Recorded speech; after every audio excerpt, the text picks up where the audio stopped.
শুধু যেতে চায় মরুর ওই মদিনায়, মরুর দুলাল যেখানে রবে ঘুমা।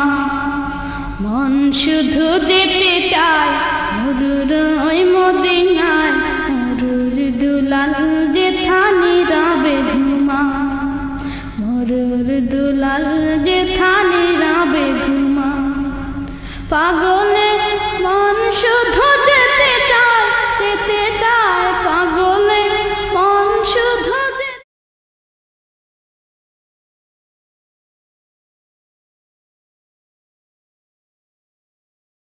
এমন এক সময়ে আপনারা বসে আছেন, এমন এক চাঁদে, এমন এক মাসে, যে মাসে আমাদের নবী দুনিয়ার জমিনে আগমন করেছেন। যেই নবীর আগমন এই পৃথিবীতে না হলে সৃষ্টিকুলের কিছুই সৃষ্টি।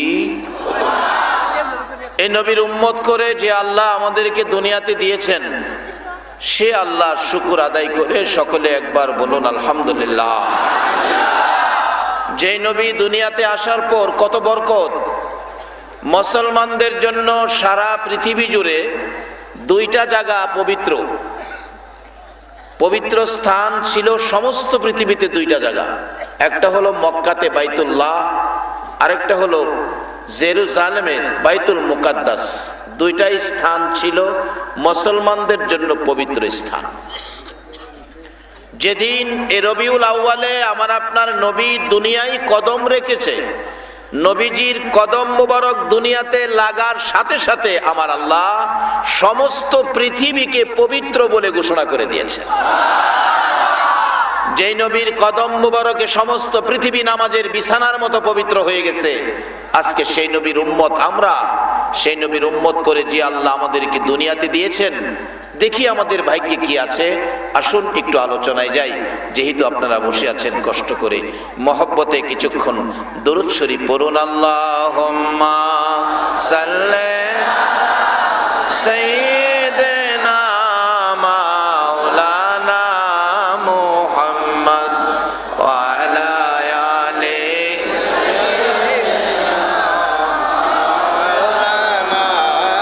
মুহাম্মদ। বালাগাল উলা বিকামালিহি কাশাফাত দুজা বিজামালিহি হাসনাত জামিউ খিসালিহি সাল্লু।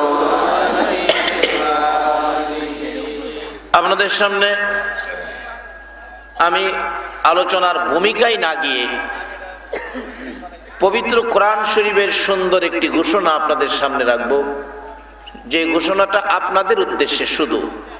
আদম আলাইহিস সালাম থেকে শুরু করে ঈসা আলাইহিস সালাম পর্যন্ত কোন নবীর উম্মতের জন্য এই ঘোষণাটা নয়, শুধু আপনারা যারা বসে আছেন আপনাদের জন্য, অর্থাৎ আখেরি নবীর উম্মতের জন্য। ঘোষণাটা কিরকম? কুনতুম খায়রা উম্মাতিন উখরিজাত লিন-নাস। পবিত্র কোরআন শরীফে আল্লাহ নিজে আপনাদের উদ্দেশ্যে, অর্থাৎ আখেরি নবীর উম্মতের উদ্দেশ্যে একটা ঘোষণা করেছেন, সেটা হলো কুনতুম খায়রা উম্মাতিন উখরিজাত লিন-নাস। এটা কোরআন শরীফ। আল্লাহ বলতেছেন, সকল নবী রাসূলগণের উম্মতের মধ্যে আপনারা হলেন উত্তম, আর সকল মানুষের মধ্যে আপনারা হলেন শ্রেষ্ঠ। ঘোষণাটা কার? আচ্ছা, এই উত্তম শ্রেষ্ঠত্বর আমাদের শানে কিভাবে আসলো? আমরা তো তেমন ভালো কাজ, উত্তম কাজ তো আমরা করতে পারি না। আমাদেরকে এই উত্তম বলে, শ্রেষ্ঠ বলে ঘোষণা দেওয়ার পিছনে কারণ কি? কোত্থেকে আমরা এই শ্রেষ্ঠত্ব পাইলাম? আসলে এই শ্রেষ্ঠত্ব পাওয়ার পিছনে কারণ হলো নবী মুহাম্মদুর রাসূলুল্লাহ। আজকে বাস্তবে আসেন, আমাদের এলাকার এক ঘটনা। বাবা ঈদের কণা ভাঙ্গে, ঈদের কণা ভাঙ্গা সংসার চালায়, কিন্তু ছেলেটারে বিয়ে ফাঁস করাইছে। এত কষ্ট করে বাবা ছেলেরে বিয়ে ফাঁস করাইছে। ছেলে বিয়ে ফাঁস করে সম্মানী হইছে। এখনো বাবা আমার বাড়িতে ঈদ ভাঙ্গে। ওই দিন ঈদ ভাঙতে গিয়ে ঈদের একটা কণা সিটটা এহেনের লাইগা ফাইটা গেছে, রক্ত পড়তেছে। আমার বাচ্চাটা বলছে, আব্বু এই লোকটার না রক্ত পড়তেছে, মলম দাও। আমি জিজ্ঞাসলাম, চাচা আপনার কি হয়েছে? না কিছু না, একটু রক্ত বেরিয়েছে। এত কষ্ট করেন? বাবা কষ্ট করলে আমার দুঃখ নাই তো, আমি এই কষ্ট করে একটা ছেলেরে সম্মানী বানাইছি। আজকে কোরআন শরীফে আখিরি নবীর উম্মত সম্মানী ঘোষণার পিছনে কষ্ট হলো নবী মুহাম্মদুর রাসূলুল্লাহ। যেই নবী এই রবিউল আউয়ালে দুনিয়ার জমিনে আগমন করেছেন, নিজের স্বার্থের জন্য কিছুই করে নাই, সব উম্মতের জন্য করেছে। নবী পেট ভরে কোনোদিন খানা খায় নাই, ভালো পোশাক গায়ে দেয় নাই, রাত্র করে ঘুমায় না। একটাই নবীর চিন্তা, উম্মতের কিভাবে দামি বানাবো। দুনিয়ার জমিনে 63 বছর জিন্দেগির কষ্টের পিছনে একটাই কারণ, কিভাবে উম্মতের দামি বানাইব। আম্মা জান আয়েশা সিদ্দিকা বলেন, আল্লাহু আকবার বলুন, আমি দেখেছি আমার নবী উম্মতের মায়ায় গো ঘুমের ঘরে বসে বসে নবী কান্দে। আমি প্রশ্ন করেছিলাম, ইয়া রাসূলুল্লাহ, এইভাবে গভীর রাত্রে নিরিবিলি নির্জনে বসে কেন গো কান্দেন? আমি জানতে চাই। একটা খেজুর পাতার চাটায় বিছানা, এর মধ্যে শুয়ে ঘুমাইতে কি কষ্ট হয়?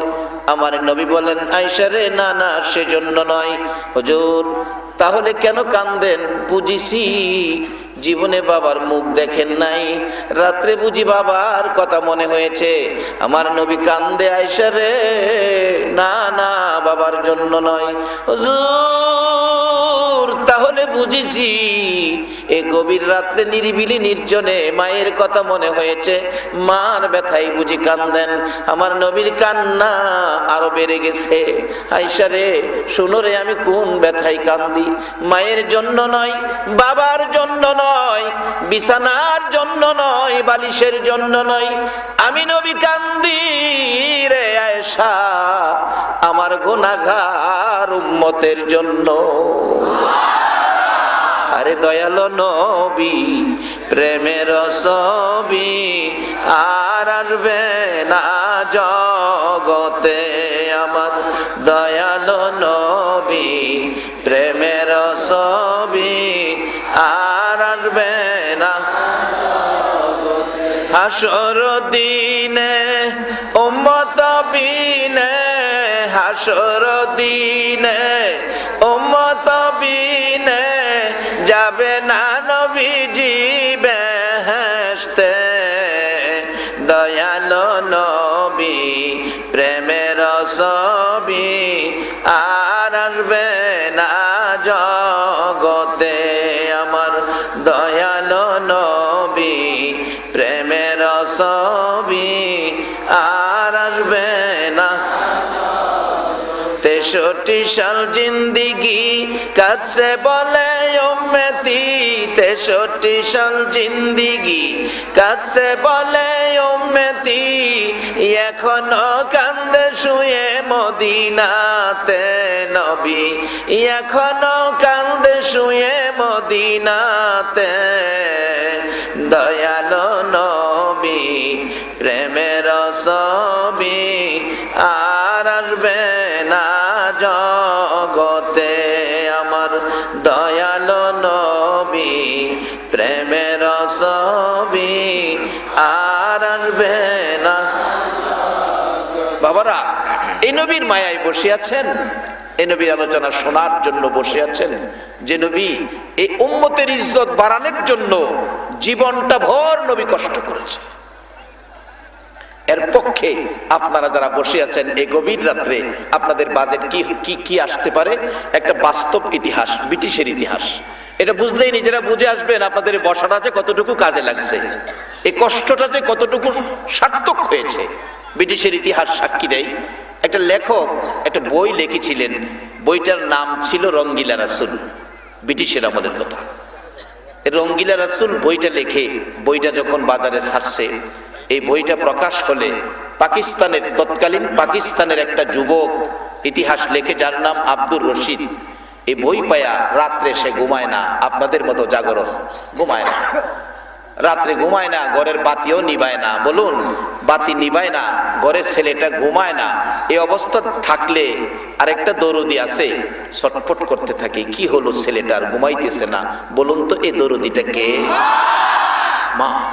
মা দরজায় ধাক্কা দিলেন। আব্দুর রশিদ, ইতিহাস লেখে, ব্রিটিশের ইতিহাস, যার নাম আব্দুর রশিদ, তুমি ঘুমাইতেছো না বাবা? কি হলো তোমার? দরজা খোলো, আমি মা তোমাকে দেখবো। দরজা খুলছে, চোখের পানি গাল বেয়ে বেয়ে ঝরতেছে। আব্দুর রশিদ রে, কোন ব্যথায় কান্দোস, কোন দুঃখে কান্দোস? আব্দুর রশিদ জবাব দেয়, মা, আমার নবীর কলঙ্ক করে বই লিখেছে, সেই লেখকটাকে আমি দেখতে যাব, সেই ব্যথায় কান্দি। সারা রাত ঘুমায় না, আমার নবীরে কলঙ্ক করছে। যে নবী জীবনে কোনোদিন কারো ক্ষতি করে নাই, যে নবী কোনোদিন কাউরে গালি দেয় নাই, কারো মাথায় বাড়ি দেয় নাই, এই সুন্দর আদর্শের নবীকে কলঙ্ক করে সেই বই লিখছে। আমি তাকে দেখব। সকালবেলা ঘুম থেকে উঠে গোসল করে পায়জামা পাঞ্জাবি পরে মার পায়ে সালাম করতেছে। কার পায়ে সালাম করে? আপনারা কি জীবনে মার পায়ে সালাম করছেন? মার পায়ে সালাম করেন, যারা করেন নাই করবেন, যারা করেছেন ভালো কাজ করেছেন। মা বাবার পায়ে সালাম করবেন। মার পায়ে সালাম করে বলতেছে, মা, মাগো বিদায় দাও, দেখা হবে মা হাসরের ময়দানে। চলে গেলেন। ভারতের ইতিহাস লেখে, ব্রিটিশের ইতিহাস লেখে, লোকটার বাড়ি ছিল ভারত।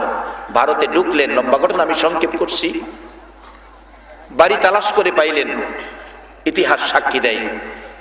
বাড়ির সামনে গিয়ে ডাকছে, রঙ্গিলা রাসূল লেখক বাড়িতে আছেন? হ, আছি তো, বেরিয়ে আসেন। এই বইটা আপনি লেখছেন? হ। কেন আমার নবীরে কলঙ্ক করলেন? নবী তো কোনোদিন কারো ক্ষতি করে না, দুশ্মনের সাথেও নবী দুশ্মনী করে না। আবু জাহেল নবীকে দুনিয়ার থেকে বিদায় করে দিবে, কত কষ্ট দুঃখ দিলেন, তারপরও হ্যাঁ শান্তি হলো না। রাস্তার মধ্যে গর্ত করছে, নবীজি শেষ রাত্রে বাহির হইয়া খানায় কাবায় যাইবে, তো এই গর্তের ভিতরে পড়ে যাবে, আবু জাহেল মাটি দিয়া নবীরে শেষ করে দিবে। এই চিন্তার উপর সে সারা রাত গর্ত করে রাখছে, রাস্তার উপর পাতালতা দিয়ে বন্ধ করে রাখছে, নবীজি পড়বো অপেক্ষায়। রাসূল গর্তের ভিতরে পড়বো, আবু জাহেল মাটি দিব। বলুন, আমার নবীর কি কেউ নাই? বলুন তো, নবীর গার্জিয়ান কে? আরো আওয়াজ করে বলুন। এই নবীর উম্মত যারা, তাদের গার্জিয়ানও হবে কে? বলুন। বইয়ের কিছু নাই, আল্লাহ আমাদের গার্জিয়ান। সকলে বলুন আল্লাহু আকবার। কিন্তু সেই নবীর আদর্শ নিয়ে আসুন আমরা আগে বাড়ি। আল্লাহ বলেন, জিবরাইল, আবু জাহেল আমার বন্ধুরে মারতো, গর্ত করছে, তুই তাড়াতাড়ি যা। নবীজি ঘর থেকে বাহির হয়ে গেছে, তো 600 নূরের পাখা গর্তের উপর বিছাইয়া দে। হ্যাঁ, চাইছিল মারতো, আর আল্লাহ লাল গালিচার শুভেচ্ছা দিতেছে। নূরের পাখা বিছাইয়া জিবরাইল বইরিছে। নবীজি দেখে যে নূরের পাখা, কি ব্যাপার? জিবরাইল, হুজুর এখানে গর্ত, আপনি জানগা। আবু জাহেল মারতো চাইছেন, হ্যাঁ ভালাইতেছে। নবীজি পার হয়ে গেছে। আবু জাহেল তো ভাবছে আর তো রাস্তা নাই, গর্তের ভিতরে পড়ছেই। গেছিল দেখতো পড়ছে কিনা, মাটি দিল তো দেখেছে দেখা যায় না, ভিতরে তো মানুষ দেখা যায় না। ভালো করে চাইছিল দেখতো, সারা রাত তো ঘুমাইছে না, হ্যাঁ নিজেই মাথা গুটি দিয়ে পড়ছে। গর্তের ভিতরে পইরা দেখে নবীজি নাই, হ্যাঁ আবু জাহেল একা। কি ব্যাপার, গেল কই? কইদা গেল বাতিজা? অবশেষে গর্তের ভিতরে থেকে টেনশন করতেছে, উঠি কিভাবে, উঠতে পারতেছে না। আল্লাহ কই, অহনই উঠতি, আমার নবী না আসা পর্যন্ত তোরে তুলুন না কেউ নাই। সকাল হয়ে গেছে, মানুষ চারদিক ঘেরাও, রাস্তার মধ্যে গর্ত। আবু জাহেলের মতো জ্ঞানী ব্যক্তি পইরা রয়েছে, এত বড় একজন সর্দার পইরা রয়েছে। উপর থেকে একজনে হাত দিছে, চাচা উপরে হাত দেন, টাইনা তুইলাম। উপরে হাত দিছে। আল্লাহ কয়, জিবরাইল মাঝখানে আদাত বাকি লাগায় থ। আদাত বাকি দেখছেন না, কোন কোন দোকানে লেখা থাকে না, আজ নগদ কাল বাকি। আচ্ছা, এটা কি জীবনে নগদ হইব? আজ নগদ কাল বাকি। এক ভদ্রলোক চাউল কিনবো, বাকি দিব, কিন্তু দেখে আজকা বাকি দিবে না, কালকা দিব। পরের দিন সকালে গেছে, দোকান খুলছে, পর ওই আজকাও কি লেখা, এটা ওই আজ নগদ কাল বাকি। আল্লাহ কইছে জিবরাইল এটা কিন্তু বাকি আদাত। হাত দিছে মিলে না, আবু জাহেল নিচেতে চিল্লায় একাত রশি দে, দিছে একাত রশি, কিতাব লেখে এরপরও আদাত বাকি। 2 হাত রশি দে, এরপরও আদাত বাকি। দিতে দিতে 70 গজ রশি দিছে, এরপরও আদাত পুরা হইছে না। নিচ থেকে আবু জাহেল ডাকে, তোরা কারারে আর রশি দিস না, আর মাটির নিচে নিস না, মাটির অবস্থা ভালো দেখা যায় না। আমার বাতিজা কই, আমার বাতিজা সারা আমারে উঠাইতে পারবে না।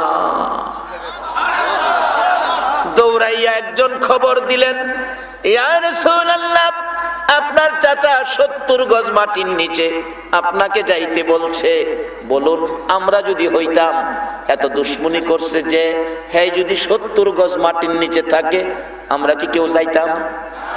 আর কি কইতাম, 2-4টা মাটির সাহা দে সাইরা ডাইলে জাগা। কিন্তু কেমন নবী গো, কোন নবীরে কলঙ্ক করে বই লিখেছে, যেই নবী এত দুশ্মনী করেছে। আবু জাহেল 70 গজ মাটির নিচে খবর পাইয়া আমার নবী এত বড় দুশ্মনের উপকার করার জন্য নবী ঘর থেকে বেরিয়ে গেছে। গর্তের কিনারে যাইয়া ডাকতেছে, চাচা চাচা আপনি? ও বাবা আইছো, ও আমারে উঠাও বাবা। আমার নবী ডাকে, চাচা গো বলো গো এই গর্ত কার জন্য করছো? আবু জাহেল বলেন, বাবা মিথ্যা কথা বলে লাভ নাই, গর্ত তোমার জন্য করেছিলাম। আমার নবী কান্দে, চাচা গো তুমি জানো গো আমার মা নাই, আমার বাবা নাই, কোন অপরাধে আমার জন্য এই গর্ত করেছো গো চাচা? কেন আমার জন্য গর্ত করেছো? চাচা আমারে উঠাবো, কালিমাটা পড়লে উঠাবো। আবু জাহেল কয় উপরে উঠলে কালিমা পড়বো। আমার নবী নিচে হাত দিছে, আবু জাহেল উপরে হাত বাড়াইছে। আমার আল্লাহ কয়, জিবরাইল রে আমার বন্ধু যেখানে, বাকি বক্কা নাই সেখানে। নগদ নগদ হাতে হাত মিলে গেছে। নবীজি টান দিয়া উপরে উঠাইছে। হ্যাঁ বালু যারে চাচা আপনারা বলে কালিমা পড়বেন, উঠাইছি কালিমাটা পড়েন। আবু জাহেল কে বাতিজা এত বড় জাদুগির তুমি, এত বড় দুশ্মনের সাথেও যেই নবী দুশ্মনী করে নাই। আল্লাহু আকবার বলুন। এই নবীর উম্মত করে যারা দুনিয়াতে আইছেন গো, এই নবীর উম্মত করে যে আল্লাহ আপনাদেরকে দুনিয়াতে পাঠাইছে, এর চেয়ে বড় কপালওয়ালা পৃথিবীতে কেহ নাই। দয়ার নবী, মায়ার নবী চোখের পানি ছেড়ে দিলেন। চাচা গো এখনো আমারে জাদুগির বললেন, কালিমাটা পড়লেন না। যারা উপস্থিত ছিল সকলেই কালিমা পড়ে মুসলমান হয়েছে, আবু জাহেলের নসিব হলো না। বলতেছিলাম এত বড় দুশ্মনের সাথে যেই নবী দুশ্মনী করে নাই, সেই নবীর নামে কলঙ্ক করে রঙ্গিলা রাসূল বই লিখেছে। ডাকতেছে, কেন এই কলঙ্কটা করলেন? ওই লেখক বলেন, আমি লেখক লিখেছি, আরো লিখবো।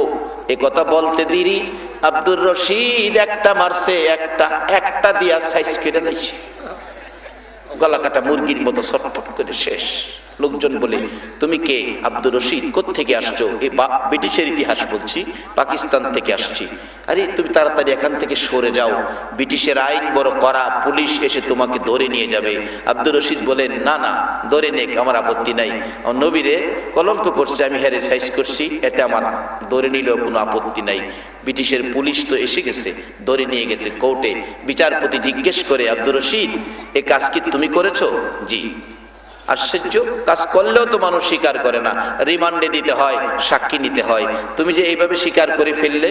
আব্দুর রশিদ ডাকে, ও ব্রিটিশের কোর্ট, তুমি জেনে রাখো আমি একজন মুসলমানের সন্তান, আর একটা কথাই তুমি জানো, মুসলমান কোনোদিন মিথ্যা কথা কয় না।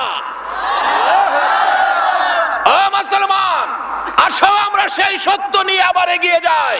আল্লাহর কসম বিজয় হবে মুসলমানদের। বলুন মুসলমানদের পক্ষে কে আছে? নারে তাকবীর, কোরআন সুন্নাহর আলো। বাবা শুধু স্লোগানের মাধ্যমে নয়, চরিত্রের পরিবর্তন করে এই স্লোগান নিয়ে আসুন আমরা এগিয়ে যাই। বিজয় হবে মুসলমানদের, কারণ মুসলমানদের পক্ষে আছে কে? এখনো আছে।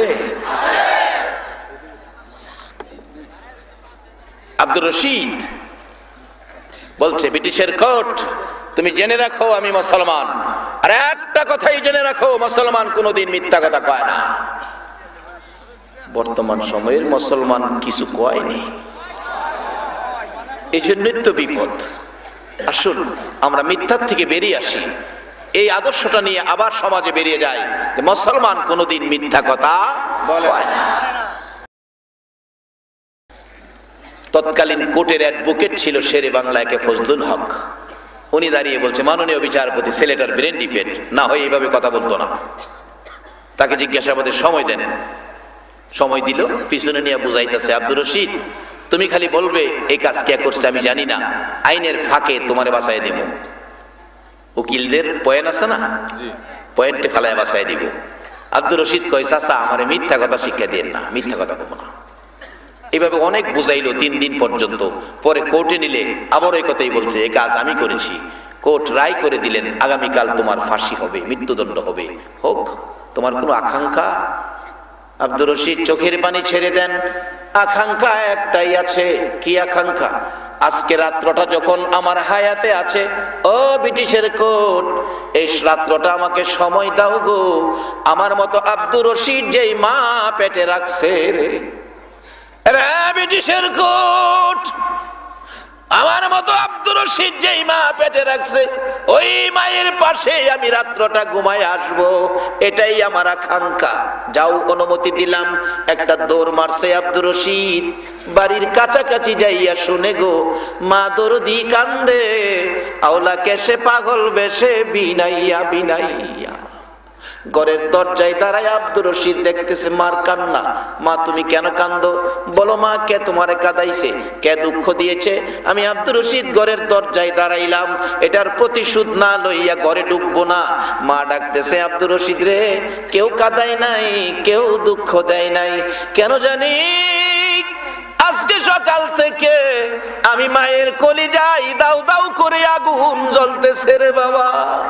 বলুন, সন্তানের উপর বিপদ আসলে বিপদের খবর আগে জানে কে? আরে মা বাবার কথা মতো যেজন চলে না, বলুন, মা বাবার কথা মতো যেজন চলে না, আল্লাহ নবীজির দয়া তারা পাবি না। হাইরে আল্লাহ নবীজির দয়া তারা পাবে না। মা বাবাকে দুঃখ দিলে নামাজে রোজা যাইবি ফলে, মা বাবাকে দুঃখ দিলে নামাজে রোজা যাইবি ফলে, মার কলি যায় আঘাত দিলে খোদা সহে না, মার কলি যায় আঘাত দিলে খোদা সহে না। আল্লাহ নবীজির দয়া তারা পাবি না। হাইরে আল্লাহ নবীজির দয়া তার হবে না। মা বাবা অতি আপন, মা বাবার কর যতন, মা বাবা অতি আপন, মা বাবার কর যতন। 3 কথার সাথী পায়া বুইলা যায় না, 3 কথার সাথী পায়া বুইলা যায় না। আল্লাহ নবীজির দয়া তারা পাবি না। আইরে আল্লাহ নবীজির দয়া তারা পাবি না। তুফাত জলে ডাইকা বলে মা বাবার দোয়া পেলে, তুফাত জলে ডাইকা বলে মা বাবার দোয়া পেলে, দুঃখ কষ্ট যাবে চলে কিছুই রবে না, দুঃখ কষ্ট যাবে চলে কিছুই রবে না। আল্লাহ নবীজির দয়া তারা পাবি না। হাইরে আল্লাহ নবীজির দয়া তারা পাবে না। বলতেছিলাম, সন্তানের উপর বিপদ হলে দুনিয়ার কেউ জানে না, বলুন আগে জানে কে? মা ডাকতেছে, আব্দুর রশিদ রে, কেউ ব্যথা দেয় নাই, কেউ দুঃখ দেয় নাই, কেন জানি আজকে সকাল থেকে আমার কলিজায় দাউ ধাউ করে আগুন জ্বলছে। আব্দুর রশিদ কিছুক্ষণ চুপ করে থেকে ব্রিটিশের ইতিহাস বলছি, দৌড় দিয়ে ঘরে ঢুকে মার বুকের উপর মাথাটা ছেড়ে দিয়ে চোখের পানি ছেড়ে ছেড়ে কান্দে, মাগো ও মা, তোমার কলিজার আগুনের কারণ হলো আমি আব্দুর রশিদ। নবীর দুশমনটাকে দুনিয়ার থেকে বিদায় করে দেওয়ার অপরাধে ব্রিটিশের কোর্ট আমাকে মৃত্যুদণ্ড দিয়েছে। মা, আগামীকাল সকালে তোমার আব্দুর রশিদের মৃত্যুদণ্ড দেবে, আর মা বলে ডাকতে আসবে না গো, আর তুমি আব্দুর রশিদ বলে ডাকার সুযোগ পাবে না গো। মা গো, আজকে রাত্র তোমার পাশে থাকবো গো মা, বিছানা করে দাও।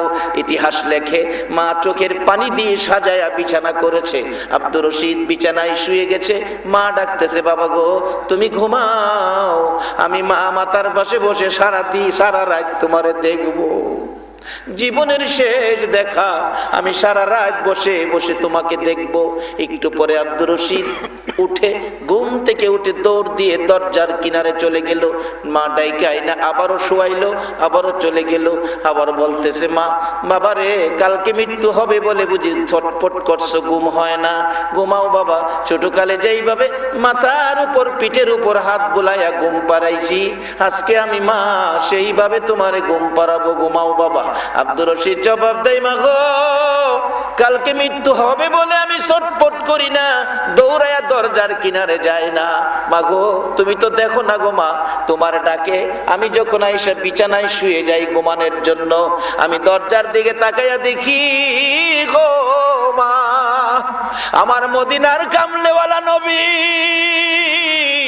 দরজায় দাঁড়াইয়া আমারে ডাকতে থাকে। রে আব্দুর রশিদ, এই বিছানায় ঘুমাইস না, আমি রাসূল তোকে নেওয়ার জন্য আসছি, আমার পাশের বিছানায় তুই ঘুমাবি। আমার মন বলে আজকে রবিউল আউয়াল, নবীর আগমনের চাঁদে যারা গভীর রাত্র পর্যন্ত নবীর ভালোবাসায় বসে আছেন, যেদিন এই খবর আসবে গো কবরে যাওয়ার জন্য, আমার নবী মদিনার থেকে বুঝি আপনাকে ডাক দিবে, ফেরেশতারা রে, আমার আদরের উম্মতের কবরে আযাব লইয়া যাইস না। এটা বরকতের চাঁদ। নবীর পক্ষে থাকা মানে শান্তির পক্ষে থাকা, মুক্তির পক্ষে থাকা। এই নবী এই শান্তি মুক্তি উম্মতের ইজ্জত সম্মানের জন্য 63 বছর জিন্দেগি নবীর কষ্টের পিছনে একটাই কারণ, উম্মতের কিভাবে দামি করব। তার বাস্তব প্রমাণ আম্মাজান আয়েশা সিদ্দিকা। আম্মাজান আয়েশা সিদ্দিকা, আম্মাজান আয়েশা সিদ্দিকা বলেন, আমি দেখেছি নবীর জীবনে উম্মতের ইজ্জত সম্মান বাড়িয়ে দেওয়ার জন্য নবী কত কষ্ট করেছে। বাস্তব উহুদের জমিনের দিকে তাকান, উহুদের জমিনে বিনা দোষে বিনা অপরাধে আমার নবীকে শত্রুরা চারদিক ঘেরাও করে মারতে মারতে দান দান মুবারক শহীদ করে ফেলেছে। আমার নবী মুখের উপর হাতটা লাগাইয়া কান্দে, সাহাবীরা রে, কে কোথায় আছোস, আমার দুইটা দাঁত ভেঙে ফেলেছে, সাদা জামা রক্তে লাল হয়ে যাইতেছে। তারপরও আক্রমণ চারদিক থেকে, শত্রুরা চারদিক দাঁড়িয়ে আছে, ডান দিকে তাকাইলে বাম দিক থেকে মারে গো, বাম দিকে তাকাইলে ডান দিক থেকে মারে। এভাবে মারতে মারতে মাথার লোহার টুপি টুকরা টুকরা করে জমিনে ফেলে দিল। লম্বা লম্বা দুইটা লোহার অংশ নবীজির মাথার দুই পাশে ঢুকে গেল। ব্যথায় ব্যতীত হয়ে মাথা চক্কর খাইয়া উহুদের জমিন পাহাড়ের নিচে রাসূল পড়ে গেছে। বেহুশ অবস্থায় নবীজিকে মারতেছে দুনিয়ার থেকে বিদায় করে দেওয়ার জন্য। নবী মার খাওয়ার পিছনে কারণ হলো উম্মতের ইজ্জত সম্মান বাড়াবে। আমাদের দেশে কত বাবা বিদেশ চলে যায় রোজগারের জন্য, 6 সন্তান, সন্তানদেরকে সম্পদশালী করবে। কত বাবা বিদেশের মাটিতে অ্যাক্সিডেন্টে মারা যায়, লাশটা যেদিন বাড়িতে আসে কত সন্তান দেখেছি বাবার লাশের উপর পড়ে কান্দে, বাবা গো কেন বিদেশ গেলা গো বাবা, বিদেশ যদি না যাইতা এ লাশ হইতা না। বিদেশ যাওয়ার অর্থ ছিল, কারণ ছিল সন্তানের সম্পদশালী করা, শান্ত করা। আমার নবী উহুদের জমিনে মার খায় উম্মতের শান্তির জন্য। বেহুশ হয়ে গেছে, তারপরও নবীজিকে মারতেছিল। জিবরাইল দুইটা হাত বাড়াইয়া নবীজিকে কোলে উঠাইছে, টান দিয়া সরাইয়া নিয়ে আসছে, উহুদ পাহাড়ের মাঝামাঝি নিয়ে গেছে, নিচ থেকে দেখা যায় না। এদিকে শয়তান সারা উহুদের জমিনে খবর ছড়াইয়া দিছে। কি খবর? কুতিলা মুহাম্মদ, মুহাম্মদ কতল হয়ে গেছে গো, কারে দেখবা, কার মুখের সুন্দর কথা শুনবা। এই খবর শুনে নবীর আদরের সাহাবীরা হাতিয়ার ছেড়ে দিয়ে রাসূল রাসূল বলে কান্দে। সারা মদিনায় ঘরে ঘরে খবর পৌঁছে গেলে মদিনার মহিলারা গো চুলার আগুন পানি দিয়া নিবাইয়া ফেলাইছে। মদিনার কোন চুলায় আগুন জ্বলে না, রাসূল বলে দুনিয়ায় নাই, মাইরা ফালাইছে। এই ব্যথায় ব্যতীত হয়ে মদিনার চুলার আগুন নিভে গেছে। যুবকেরা খেলাধুলা বন্ধ করে বসে বসে রাসূল রাসূল বলে কাঁদে। দোকানদাররা দোকান বন্ধ করেছে, রাসূল কোথায় তালাশে বেরিয়ে গেছে। আমার নবীর মায়ায় মদিনার মহিলারা শুধু কান্দে। হাসাইন হুসাইন কান্দে, মা ফাতেমা কান্দে, হযরতে আলী কান্দে। নবী গো, আমার হাসাইন হুসাইন কারে নানা কইয়া ডাকবে গো। পেটের খিদাই যখন গলা কাটা মুরগির মতো ছটফট করত, তুমি নানা দুই নাতি কুলে লইয়া না খাওয়াইয়া বেহেশতের সুন্দর কথা শোনাইয়া সান্ত্বনা দিতা। আজকে কে আমার হাসাইন হুসাইন রে সান্ত্বনা দিবে? শুধু কান্নার রুল পড়ে গেছে মদিনায়, রাসূল হারা কান্না সারা মদিনায়। শুধু তাই নয়, কিতাব লেখে মায়ের কোলের শিশুরা পর্যন্ত মার স্তনের দুধ খাওয়া বন্ধ করে দিয়েছে। এইদিকে হযরতে হানজালা রাদিয়াল্লাহু তাআলা বাসর রাত্র শেষে গোসল করতে যাবে, এই খবর কানে আসছে রাসূল দুনিয়ায় নাই। হানজালা গোসলখানার থেকে বেরিয়ে দৌড়াইয়া ডাকতেছে, বিবি গো আমার ডাল তরবারি দে, আমার রাসূল রে বলে মাইরা ফালাইছে। বিবি বলেন, স্বামী গো এই সময় তো ডাল তরবারি চাওয়ার কথা না, তোমার লঙ্গি তোয়ালি চাওয়ার কথা। লঙ্গি তোয়ালি দে, তা না চাইয়া ডাল তরবারি চাইতেছো। বিবি কথা বাড়াইস না, আমার রাসূল বলে দুনিয়ায় নাই। ডাল তরবারি দে দে দে, দেখা হবে গো হাসরের ময়দানে। হযরত হানজালা নাপাক শরীরে জীবন দিয়েছে উহুদের জমিনে, 70 জন সাহাবা শহীদ। ওদিকে আমার নবীকে জিবরাইল কোলে লইয়া ডাকতেছে, উহুদের পাথর রে দেখ, যেই নবী না হইলে তোরা হতে না, আমি হতাম না, কুল কায়নাত হতো না। এই নবীকে মারতে মারতে কি অবস্থা করেছে, একটু বিছানার ব্যবস্থা করে দে, আল্লাহর বন্ধুকে শুয়াইয়া রাখি। জিবরাইল বলেন, এই বলে ডাক দেওয়ার সঙ্গে সঙ্গে দেখি লম্বা একটা পাথর ফাইটা তোলার মতো নরম বিছানা হইয়া যায়। জিবরাইল আমার আপনার নবীকে বিছানায় শুয়াইয়া মাথার পাশে বসে আছে। নবীজির জ্ঞান ফিরে না, অনেকক্ষণ পর জ্ঞান ফিরেছে। জিবরাইল মাথার পাশে বসে ডাকতেছে, ইয়া রাসূলুল্লাহ ভয় পায়েন না, আর কেউ মারতে পারবে না, আমি আপনাকে উহুদ পাহাড়ের মাঝামাঝি নিয়ে আসছি। আমার নবী কান্দে, জিবরাইল আমার পাহাড়ের মাঝামাঝি নিয়ে আসছো, বলে দাও আমার উম্মত গুলি কই রাখছো, আমার উম্মত গুলি কই রাখছো গো, আমার উম্মতের খবর দাও। আল্লাহু আকবার বলো। আমার আল্লাহ এমনিতেই ঘোষণা দেয় নাই উম্মতের ইজ্জত, শুধু উম্মতের জন্য নবীর এই কষ্ট। আজকে রবিউল আউয়াল, সেই নবী চিনা, নবীর আদর্শ মানা, নবীর তরিকা মাফিক চলা, বলুন আমাদের দরকার আছে কিনা?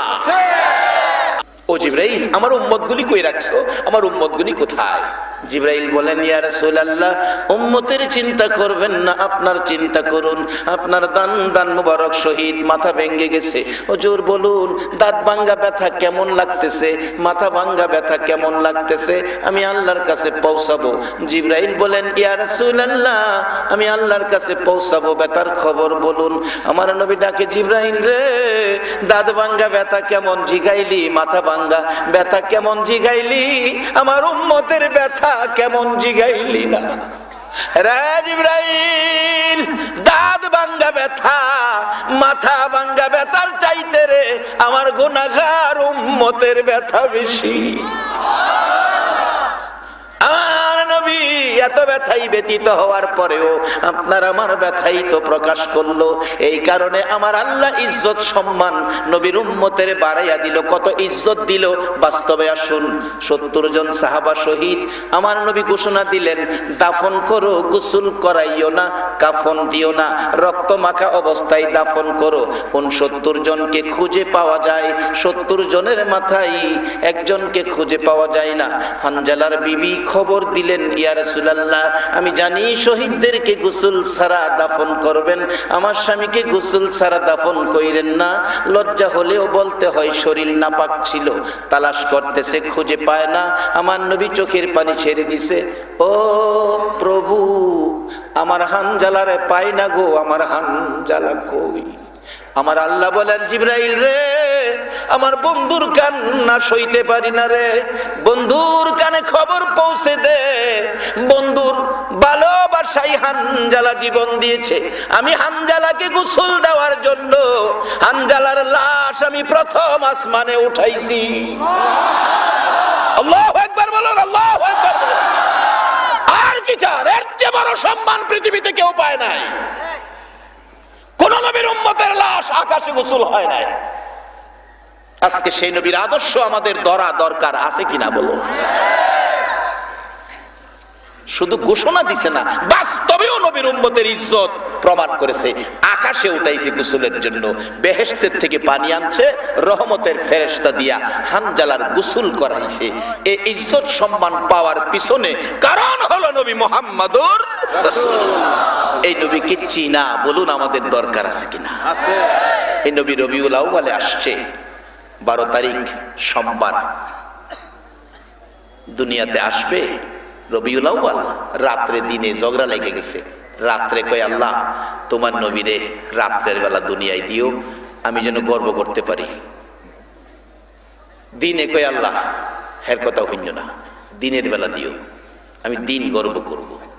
আল্লাহ কয়, আমার নবী ঝগড়া জাটির নবী না, দলাদলির নবী না, ধাক্কা ধাক্কির নবী না। কিন্তু আমরার মধ্যে গেলাম দলাদলি আছে। এতে বোঝা গেল আমরা নবী চিনছি না। আল্লাহ বলে, আমার নবী দলাদলির নবী না, ধাক্কা ধাক্কির নবী না, বাড়াবাড়ির নবী না, হিংসা বিদ্বেষের নবী না। আমার নবী দুনিয়ার মধ্যে দলাদলি বাড়ায় না, বরঞ্চ ঝগড়াঝাটি মিঠায়।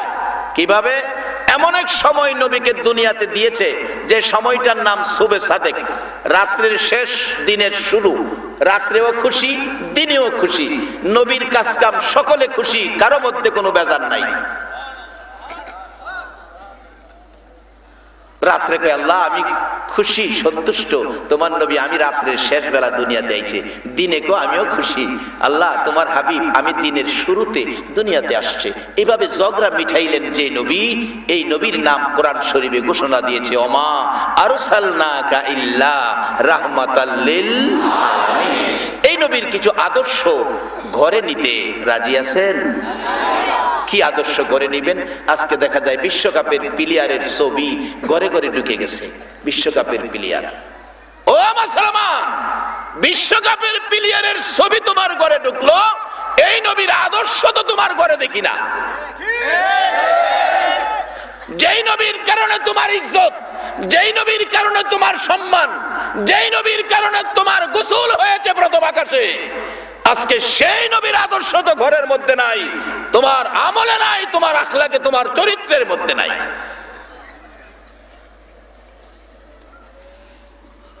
শুধু দুনিয়ায় নয়, আমার নবী দুনিয়ার থেকে বিদায় হবে, আমার আল্লাহ প্রস্তাব করেছে জিব্রাইলের মাধ্যমে, জিব্রাইল রে, আমার বন্ধুর দেহ মোবারক এই জমিনে দাফন করব না, আমার আরশের ডাইন পাশে দাফন করব। এই প্রস্তাব আমার নবী রাজি হয় না। কেন? উম্মত যাইতে পারবে কি না, তাহলে আমি যাব না। ও জিব্রাইল, আরেকটা প্রস্তাব করো, সিদরাতুল মুনতাহায় দাফন করব। আমার নবী রাজি না, উম্মতে যাইতে পারবে না। আরেকটা প্রস্তাব করো, জান্নাতুল ফিরদাউসে দাফন করব। আমার নবী ডাকে, জিব্রাইল আর প্রস্তাব করিস না, আর বাড়াইস না রে, আমি জানতে চাই আমার উম্মতেরা কি ইচ্ছা করলে জান্নাতুল ফিরদাউসে যাইতে পারবে? জিব্রাইল বলেন, না না, উম্মতের জন্য নয়, আপনার বাজেট। আমার নবী কান্দে, জিব্রাইল না রে না, এই প্রস্তাব প্রস্তাবে আমি খুশি হতে পারবো না, যেখানে আমার উম্মত যাইতে পারবে না। আমার পক্ষ থেকে একটা প্রস্তাব আমার প্রভুর দরবারে তুলে ধরো। প্রভুর যদি পছন্দ হয়, মায়া লাগে, আমার প্রস্তাবটা যেন গ্রহণ করে। কি প্রস্তাব? আমি নবী জান্নাতুল ফিরদাউসে যাব না, সিদরাতুল মুনতাহায় যাব না, আরশে মুআল্লায় যাব না। আমি আমার তামাম পৃথিবীর উম্মতের ব্যথা বুকে লইয়া আমি নবী সোনার মদিনার মাটিতে পড়ে থাকবো। বলুন নবী, এখনো আপনার আমার ব্যথায় ব্যতীত হইয়া সোনার মদিনার মাটিতে নবী পড়ে আছে কিনা? শুধু মদিনার মাটির সফরই শেষ নয়, আমার নবী হাসরের জমিন যেদিন কায়েম হবে, আমার আল্লাহ বিচারের কোর্ট নিয়ে বসবেন বিচার করার জন্য। আল্লাহ সেদিন কাহার মায়া দয়ার চিন থাকবে না। বিচারের আসনে বসবেন, ডান দিকে 312 খানা আসন, বিশিষ্ট নবী রাসূলগণ বসবেন। বাম পাশে একটা আসন, আসনটা খালি পড়ে থাকবে। কে যেন বলবেন, এই আসন কার গো? আসনে বসে না, খালি পড়ে আছে কেন? জবাব আসবে, এই আসন হলো উম্মতের কান্ডারি, গুনাহগারের বন্ধু নবী মুহাম্মদুর রাসূলুল্লাহর আসন। প্রশ্ন আসবে, নবী কোথায় বসে না কেন? বিচারের কাজ শুরু হবে, কেন এখনো বসতেছে না? আমার আল্লাহ বলবেন, জিবরাইল রে, দেখো আমার বন্ধু কোথায়? বন্ধু না আসা পর্যন্ত আজকে বিচারের কাজ শুরু হবে না। আমার নবী হাসরের ময়দানেও উম্মতের নাজাতের জন্য দুনিয়াতে কষ্ট করেছে, উম্মতের ইজ্জত সম্মানের জন্য, আর হাসরের ময়দানে নবী কাঁদবে উম্মতের নাজাতের জন্য, জান্নাতে দেওয়ার জন্য। এবার জিবরাইল ঘুরতে থাকবে, জাহান্নামের কিনারে যাবে, রাসূল পাওয়া যাবে না। ফুলসিরাতের কিনারে যাইয়া দেখবে আমার নবী এতিমের মতো দাঁড়ায়া দাঁড়ায়া কাঁদে। পিছন থেকে ডাক দিবে, ইয়া রাসূলুল্লাহ, বিচারের কাজ শুরু হবে, চলুন। আমার নবী জবাব দিবে না, আবার ডাক দিবে, জবাব দিবে না। যেমন দুনিয়ার জমিনে দেখেছি, রাস্তায় দাঁড়ায়া বুড়া মহিলা কান্দে। প্রশ্ন করলাম, মাগো রাস্তায় দাঁড়ায়া কেন কান্দো? জবাব দেয় মহিলা, রে বাবা, 3 বছর আগে এই রাস্তাটার মধ্যে আমার ছেলেটা অ্যাক্সিডেন্টে মারা গেছে। অ্যাক্সিডেন্টের জায়গায় আসলে আমি মার কলিজা মানে না।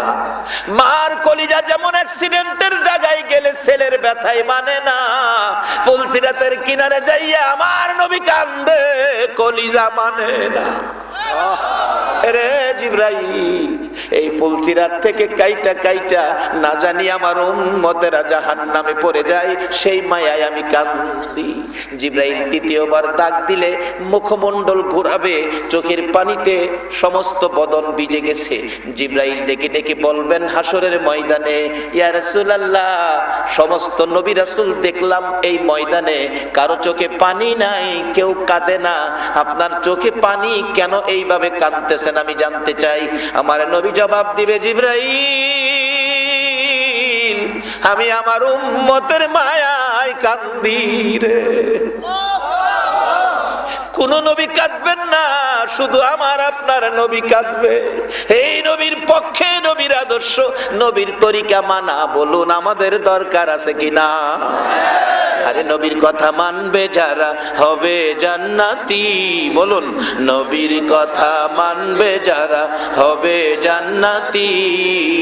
না মানিয়া আবু জাহেল হইল দুজুকি, না মানিয়া আবু জাহেল হইল দুজুকি। নবীর কথা মানবে যারা হবে জান্নাতি, নবীর কথা মানবে যারা হবে জান্নাতি।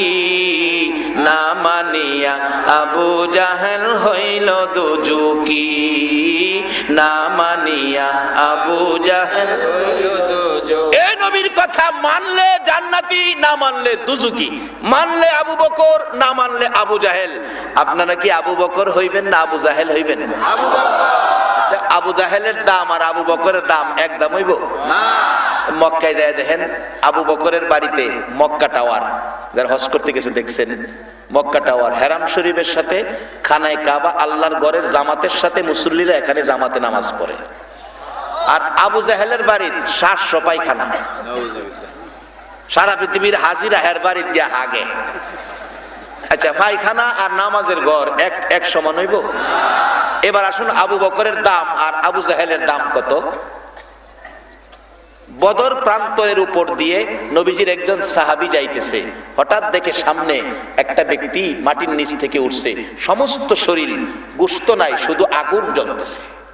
অনেক সময় লোহা দিয়া দাও, খন্তি, কোরাল, কোদাল বানাইলে দেখছেন না কামার আগুনও ফালাইয়া আগুনের তাপে লোহাটা আগুন হয়ে যাবে না, ঠিক এরকম লোকটা আগুন হয়ে রয়েছে, হাতের মধ্যে আগুনের বেরি, পায়ে আগুনের বেরি, গলায় আগুনের বেরি, আর দুইজন লোক আগুনের ডান্ডা দা বাইরাইতেছে ভিতরে নিবার লাগিয়া।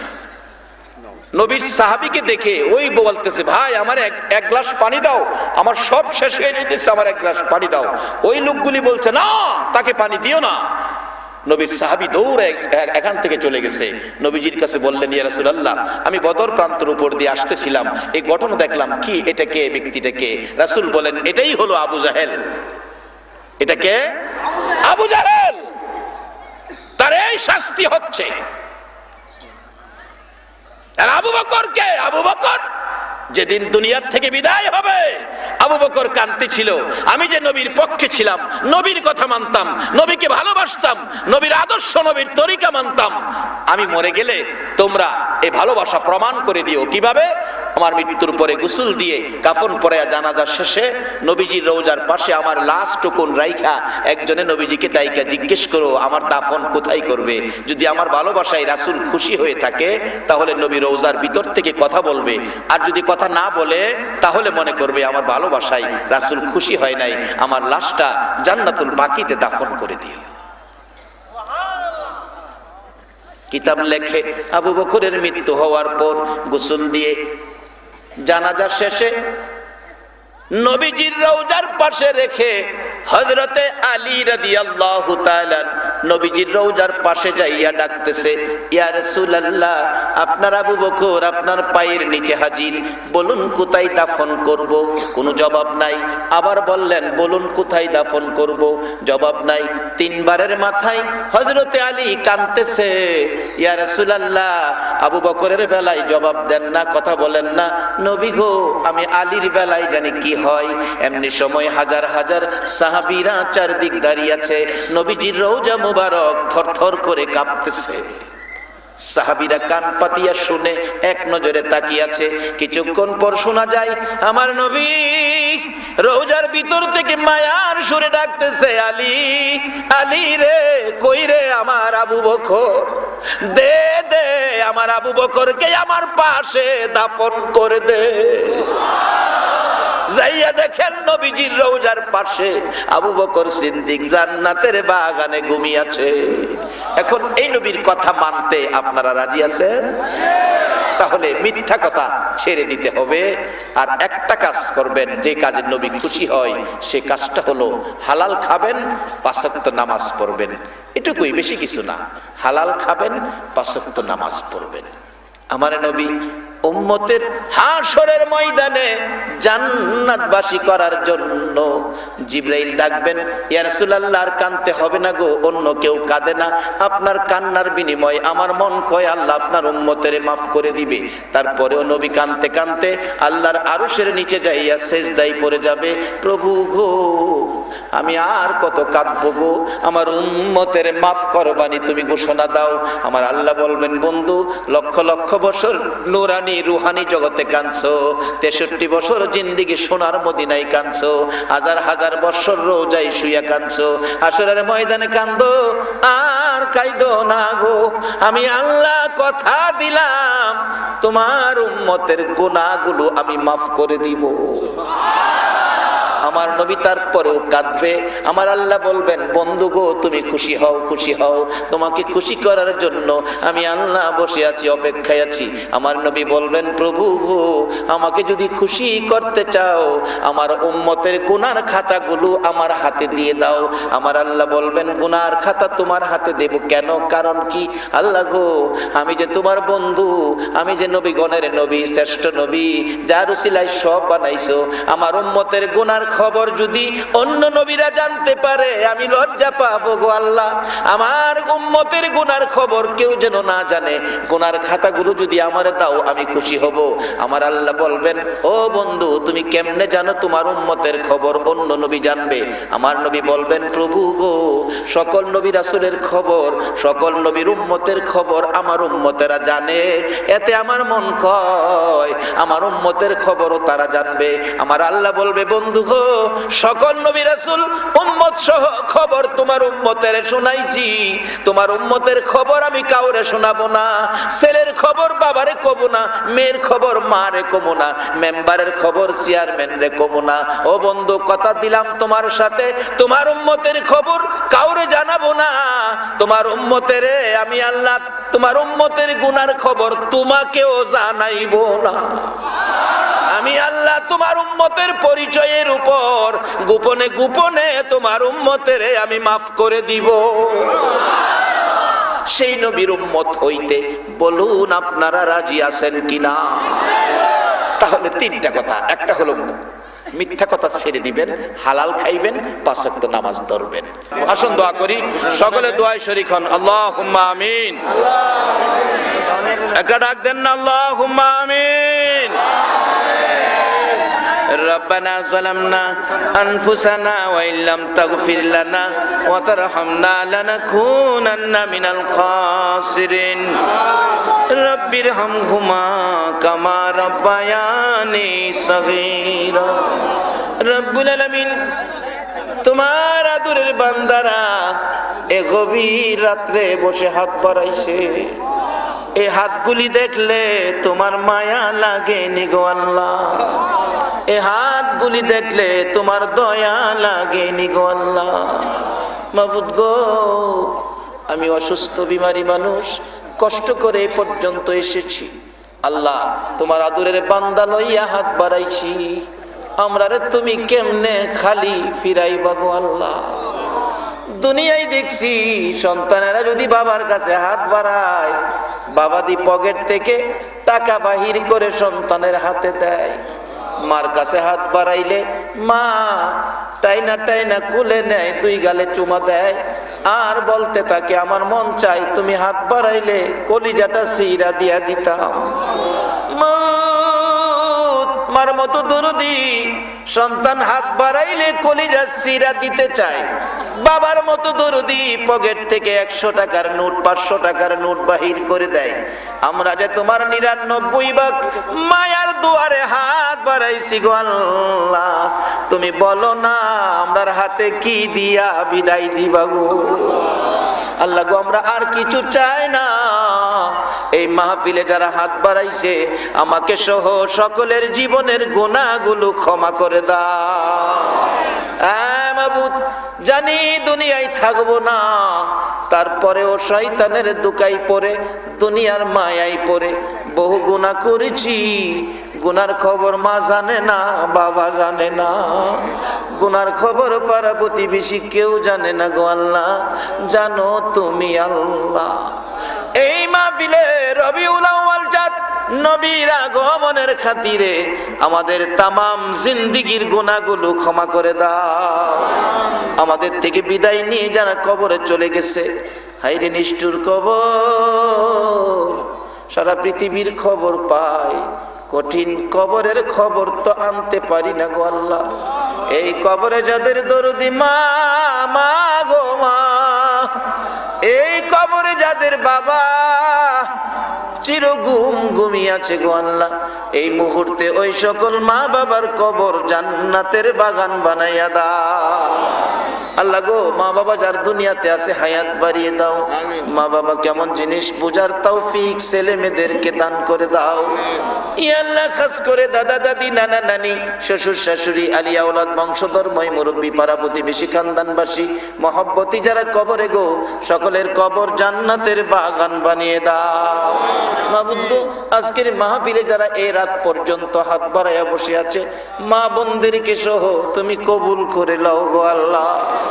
আজকের মাহফিলের প্রধান অতিথি মান্নান চাপ সহ চেয়ারম্যান সাহেব সহ সকল গণ্যমান্য ব্যক্তিদেরকে তুমি নেক হায়াত বাড়াইয়া দাও গো আল্লাহ। এই এলাকার জমিনে রহমত বরকত দিয়ে ভরপুর করে দাও গো আল্লাহ। মাবুদ গো, মাহফিলের আয়োজন যারা করেছে আল্লাহ, এই কমিটির ভাইদেরকেও তুমি নেক হায়াত বাড়াইয়া দাও গো আল্লাহ। যেই মসজিদের জন্য কালেকশন হয়েছে এই মসজিদ তুমি কবুল করে নাও গো আল্লাহ। মসজিদে যারা টাকা পয়সা দান করেছে, করবে, কথা দিয়েছে, সকলকে তুমি তোমার ঘর খানায় কাবা তোয়াফ করার তৌফিক দিও গো আল্লাহ। আল্লাহ, আমাদের মধ্যে যারা বিমার শেফা করে দাও, যারা নামাজি নামাজ কবুল করে নাও, যারা বিমার শেফা করে দাও, যারা অভাবী অভাব দূর করে দাও, যারা ব্যবসা করে ব্যবসায় বরকত দাও, যারা চাকরি করে পদোন্নতি দান করে দাও, যাদের ছেলে মেয়েরা পরীক্ষা দিতেছে পরীক্ষায় কামিয়াবি দান করে দাও। এ আল্লাহ, এই মাহফিল তোমার কুদরতি হাতে দিয়ে গেলাম, কিয়ামত পর্যন্ত এই মাহফিলটা কায়েম রাখো গো আল্লাহ। মাহফিল শেষে যারা যেখানে যাবে সহি সালামতে পৌঁছাইয়া দিও গো আল্লাহ। যতগুলো দরখাস্ত করলাম মাহফিলের উসিলাই, দুরুদের উসিলাই, জিকিরের উসিলাই, রবিউল আউয়াল চাঁদ নবীর আগমনের উসিলাই, সবগুলো তুমি কবুল আর মঞ্জুর করো গো আল্লাহ। ওয়া সাল্লাল্লাহু তাআলা আলা খায়রি খালকিহি মুহাম্মাদিন ওয়া আলা আলিহি ওয়া আসহাবিহি আজমাইন বিহাক্কি লা ইলাহা ইল্লাল্লাহু মুহাম্মাদুর রাসূলুল্লাহ সাল্লাল্লাহু আলাইহি ওয়াসাল্লাম। আসসালামু আলাইকুম ওয়া রাহমাতুল্লাহ। একটা বই লিখেছিলেন, বইটার নাম ছিল রঙ্গিলা রাসূল, ব্রিটিশের আমলের কথা। রঙ্গিলা রাসূল বইটা লিখে বইটা যখন বাজারে ছাড়ছে, এই বইটা প্রকাশ হলে পাকিস্তানের তৎকালীন পাকিস্তানের একটা যুবক ইতিহাস লেখে যার নাম আব্দুর রশিদ, এই বই পায়া রাত্রে সে ঘুমায় না, আপনাদের মতো জাগরণ ঘুমায় না, রাত্রে ঘুমায় না, ঘরের বাতিও নিবায় না। বলুন, বাতি নিবায় না, ঘরের ছেলেটা ঘুমায় না।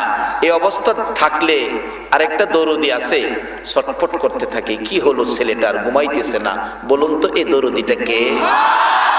মা। মা দরজায় ধাক্কা দিলেন, আব্দুর রশিদ, ইতিহাস লেখে, ব্রিটিশের ইতিহাস, যার নাম আব্দুর রশিদ, তুমি ঘুমাইতেছো না বাবা, কি হলো তোমার, দরজা খোলো, আমি মা তোমাকে দেখবো। দরজা খুলছে, চোখের পানি গাল বেয়ে বেয়ে ঝরতেছে। আব্দুর রশিদ রে, কোন ব্যথায় কান্দোস, কোন দুঃখে কান্দোস?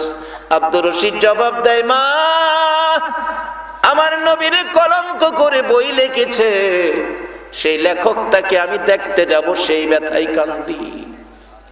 সারা রাত ঘুমায় না, আমার নবীরে কলঙ্ক করছে। যে নবী জীবনে কোনোদিন কারো ক্ষতি করে নাই, যে নবী কোনোদিন কাউরে গালি দেয় নাই, কারো মাথায় বাড়ি দেয় নাই, এই সুন্দর আদর্শের নবীকে কলঙ্ক করে সেই বই লিখছে। আমি তাকে দেখব। সকালবেলা ঘুম থেকে উঠে গোসল করে পায়জামা পাঞ্জাবি পরে মার পায়ে সালাম করতেছে। কার পায়ে সালাম করে? আপনারা কি জীবনে মার পায়ে সালাম করছেন? মার পায়ে সালাম করেন, যারা করেন নাই করবেন, যারা করেছেন ভালো কাজ করেছেন, মা বাবার পায়ে সালাম করবেন। মার পায়ে সালাম করে বলতেছে, মা, মাগো বিদায় দাও, দেখা হবে মা হাসরের ময়দানে। চলে গেলেন। ভারতের ইতিহাস লেখে, ব্রিটিশের ইতিহাস লেখে, লোকটার বাড়ি ছিল ভারত। ভারতে ঢুকলেন, লম্বা ঘটনা আমি সংক্ষেপ করছি। বাড়ি তালাশ করে পাইলেন, ইতিহাস সাক্ষী দেয়। বাড়ির সামনে গিয়ে ডাকছে, রঙ্গিলা রাসূল লেখক বাড়িতে আছেন? হ, আছি তো, বেরিয়ে আসেন। এই বইটা আপনি লেখছেন? হ। কেন আমার নবীরে কলঙ্ক করলেন? নবী তো কোনোদিন কারো ক্ষতি করে না, দুশ্মনের সাথেও নবী দুশ্মনী করে না। আবু জাহেল নবীকে দুনিয়ার থেকে বিদায় করে দিবে, কত কষ্ট দুঃখ দিলেন, তারপরও হ্যাঁ শান্তি হলো না। রাস্তার মধ্যে গর্ত করছে, নবীজি শেষ রাত্রে বাহির হইয়া খানায় কাবায় যাইবে, তো এই গর্তের ভিতরে পড়ে যাবে, আবু জাহেল মাটি দিয়া নবীরে শেষ করে দিবে। এই চিন্তার উপর সে সারা রাত গর্ত করে রাখছে, রাস্তার উপর পাতালতা দিয়ে বন্ধ করে রাখছে, নবীজি পড়বো অপেক্ষায়, রাসূল গর্তের ভিতরে পড়বো, আবু জাহেল মাটি দিব। বলুন, আমার নবীর কি কেউ নাই? বলুন তো, নবীর গার্জিয়ান কে? আরো আওয়াজ করে বলুন। এই নবীর উম্মত যারা, তাদের গার্জিয়ানও হবে কে? বলুন। বইয়ের কিছু নাই, আল্লাহ আমাদের গার্ডিয়ান। সকলে বলুন আল্লাহু আকবার। কিন্তু সেই নবীর আদর্শ নিয়ে আসুন আমরা আগে বাড়ি। আল্লাহ বলেন, জিবরাইল, আবু জাহেল আমার বন্ধুরে মারতো, গর্ত করছে, তুই তাড়াতাড়ি যা। নবীজি ঘর থেকে বাহির হয়ে গেছে, তো 600 নূরের পাখা গর্তের উপর বিছাইয়া দে। হ্যাঁ, চাইছিল মারতো, আর আল্লাহ লাল গালিচার শুভেচ্ছা দিতেছে। নূরের পাখা বিছাইয়া জিবরাইল বইরিছে। নবীজি দেখে যে নূরের পাখা, কি ব্যাপার? জিবরাইল, হুজুর এখানে গর্ত, আপনি জানগা। আবু জাহেল মারতো চাইছেন, হ্যাঁ রে ভালাইতেছে। নবীজি পার হয়ে গেছে, আবু জাহেল তো ভাবছে আর তো রাস্তা নাই, গর্তের ভিতরে পড়ছেই। গেছিল দেখতো পড়ছে কিনা, মাটি দিল তো দেখেছে দেখা যায় না, ভিতরে তো মানুষ দেখা যায় না। ভালো করে চাইছিল দেখতো, সারা রাত তো ঘুমাইছে না, হ্যাঁ নিজেই মাথা গুটি দিয়ে পড়ছে। গর্তের ভিতরে পইরা দেখে নবীজি নাই, হ্যাঁ আবু জাহেল একা। কি ব্যাপার, গেল কই? কইদা গেল বাতিজা? অবশেষে গর্তের ভিতরে থেকে টেনশন করতেছে, উঠি কিভাবে, উঠতে পারতেছে না। আল্লাহ কই, অহনই উঠতে, আমার নবী না আসা পর্যন্ত তোরে তুলুন না কেউ নাই। সকাল হয়ে গেছে, মানুষ চারদিক গেরাও, রাস্তার মধ্যে গর্ত। আবু জাহেলের মতো জ্ঞানী ব্যক্তি পইরা রয়েছে, এত বড় একজন সর্দার পইরা রয়েছে। উপর থেকে একজনে হাত দিছে, চাচা উপরে হাত দেন, টাইনা তুইলাম। উপরে হাত দিছে। আল্লাহ কয়, জিবরাইল মাঝখানে আদাত বাকি লাগায় থ। আদাত বাকি দেখছেন না, কোন কোন দোকানে লেখা থাকে না, আজ নগদ কাল বাকি। আচ্ছা, এটা কি জীবনে নগদ হইব? আজ নগদ কাল বাকি। এক ভদ্রলোক চাউল কিনবো, বাকি দিব, কিন্তু দেখে আজকা বাকি দিবে না, কালকা দিব। পরের দিন সকালে গেছে, দোকান খুলছে, পর ওই আজকাও কি লেখা, এটা ওই আজ নগদ কাল বাকি। আল্লাহ কইছে, জিবরাইল এটা কিন্তু বাকি, আদাত। হাত দিছে, মিলে না। আবু জাহেল নিচেতে চিল্লাই, 71 রশিদে দিছে, 71 রশি কিতাব লেখে, এরপরও আদাত বাকি। 2 হাত রশিদে, এরপরও আদাত বাকি। দিতে দিতে 70 গজ রশি দিছে, এরপরও আদাত পুরা হইছে না।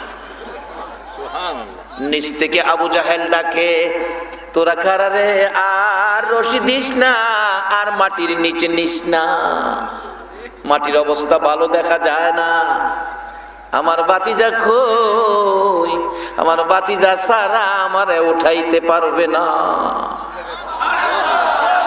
দৌড়াইয়া একজন খবর দিলেন, ইয়া রাসূলুল্লাহ, আপনার চাচা 70 গজ মাটির নিচে আপনাকে যাইতে বলছে। বলুন, আমরা যদি হইতাম, এত দুশ্মনী করছে যে, হ্যাঁ যদি 70 গজ মাটির নিচে থাকে, আমরা কি কেউ যাইতাম? আরো কি কইতাম, 2-4টা মাটির সাহা দে সাইরা ডাইলে জাগা। কিন্তু কেমন নবী গো, কোন নবীরে কলঙ্ক করে বই লিখেছে, যেই নবী এত দুশ্মনী করেছে। আবু জাহেল 70 গজ মাটির নিচে খবর পাইয়া, আমার নবী এত বড় দুশ্মনের উপকার করার জন্য নবী ঘর থেকে বেরিয়ে গেছে। গর্তের কিনারে যাইয়া ডাকতেছে, চাচা, চাচা আপনি? ও বাবা আইছো, ও আমারে উঠাও বাবা। আমার নবী ডাকে, চাচা গো, বলো গো, এ গর্ত কার জন্য করছো? আবু জাহেল বলেন, বাবা মিথ্যা কথা বলে লাভ নাই, গর্ত তোমার জন্য করেছিলাম। আমার নবী কান্দে, চাচা গো, তুমি জানো গো, আমার মা নাই, আমার বাবা নাই, কোন অপরাধে আমার জন্য এই গর্ত করেছো গো চাচা? কেন আমার জন্য গর্ত করেছো? চাচা আমারে উঠাও, উঠাবো, কালিমাটা পড়লে উঠাবো। আবু জাহেল কয়, উপরে উঠলে কালিমা পড়বো। আমার নবী নিচে হাত দিছে, আবু জাহেল উপরে হাত বাড়াইছে।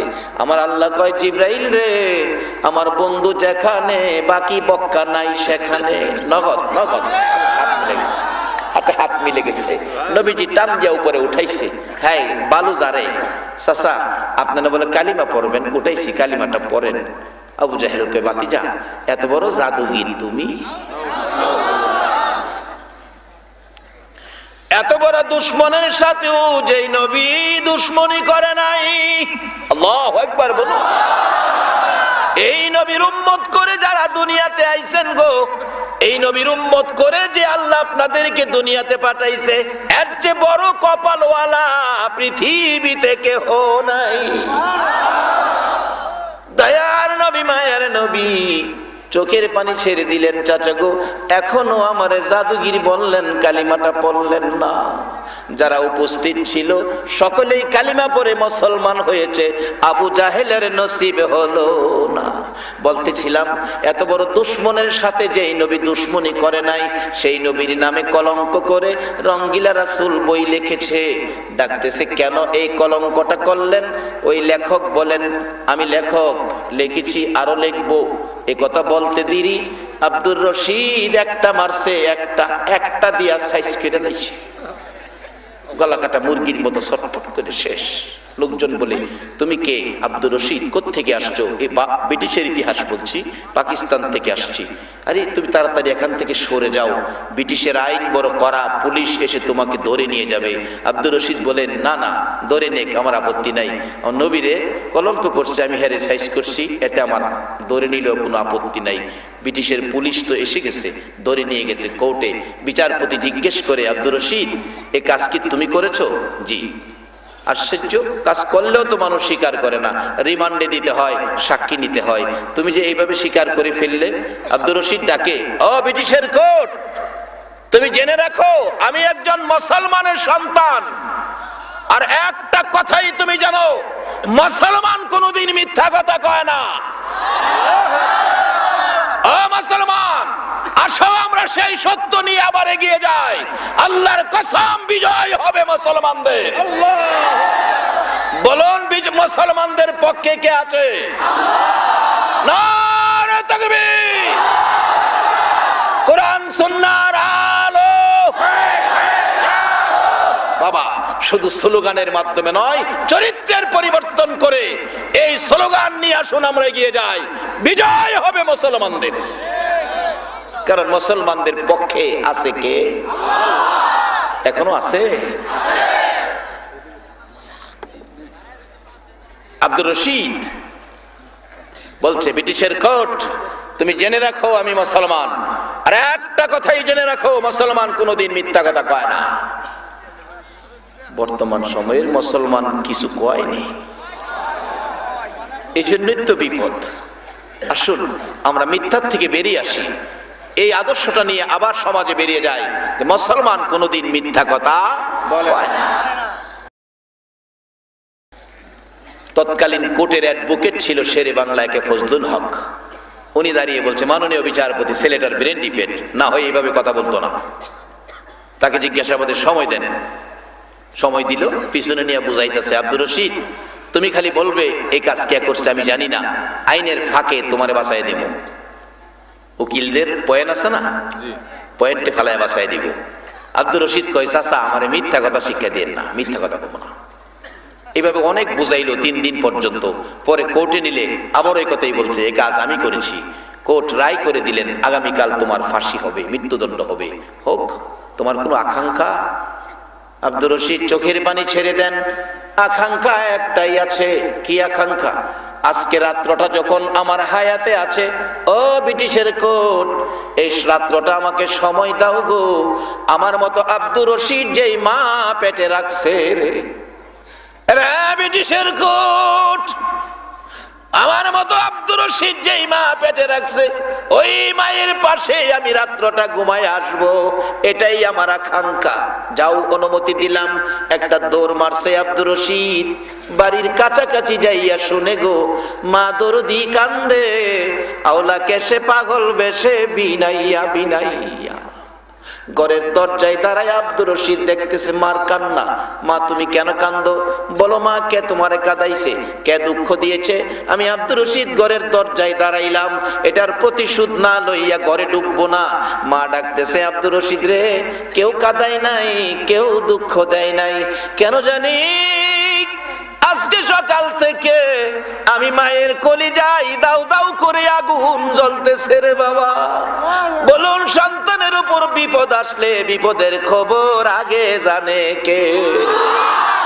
আরে মা বাবার কথা মতো যেজন চলে না, বলুন মা বাবার কথা মতো যেজন চলে না, আল্লাহ নবীজির দয়া তারা পাবি না। হাইরে আল্লাহ নবীজির দয়া তারা পাবে না। মা বাবাকে দুঃখ দিলে নামাজ রোজা যাইবি ফলে, মা বাবাকে দুঃখ দিলে নামাজ রোজা যাইবি ফলে, মার কলিজায় আঘাত দিলে খোদা সহে না, মার কলিজায় আঘাত দিলে খোদা সহে না, আল্লাহ নবীজির দয়া তারা পাবি না। হাইরে আল্লাহ নবীজির দয়া তার হবে না। মা বাবা অতি আপন, মা বাবার কর যতন, মা বাবা অতি আপন, মা বাবার কর যতন, তিন কথার সাথী পায়া বুইলা যায় না, তিন কথার সাথী পায়া বুইলা যায় না, আল্লাহ নবীজির দয়া তারা পাবি না। আইরে আল্লাহ নবীজির দয়া তারা পাবি না। তুফাত জলে ডাইকা বলে মা বাবার দোয়া পেলে, তুফাত জলে ডাইকা বলে মা বাবার দোয়া পেলে, দুঃখ কষ্ট যাবে চলে কিছুই রবে না, দুঃখ কষ্ট যাবে চলে কিছুই রবে না, আল্লাহ নবীজির দয়া তারা পাবি না।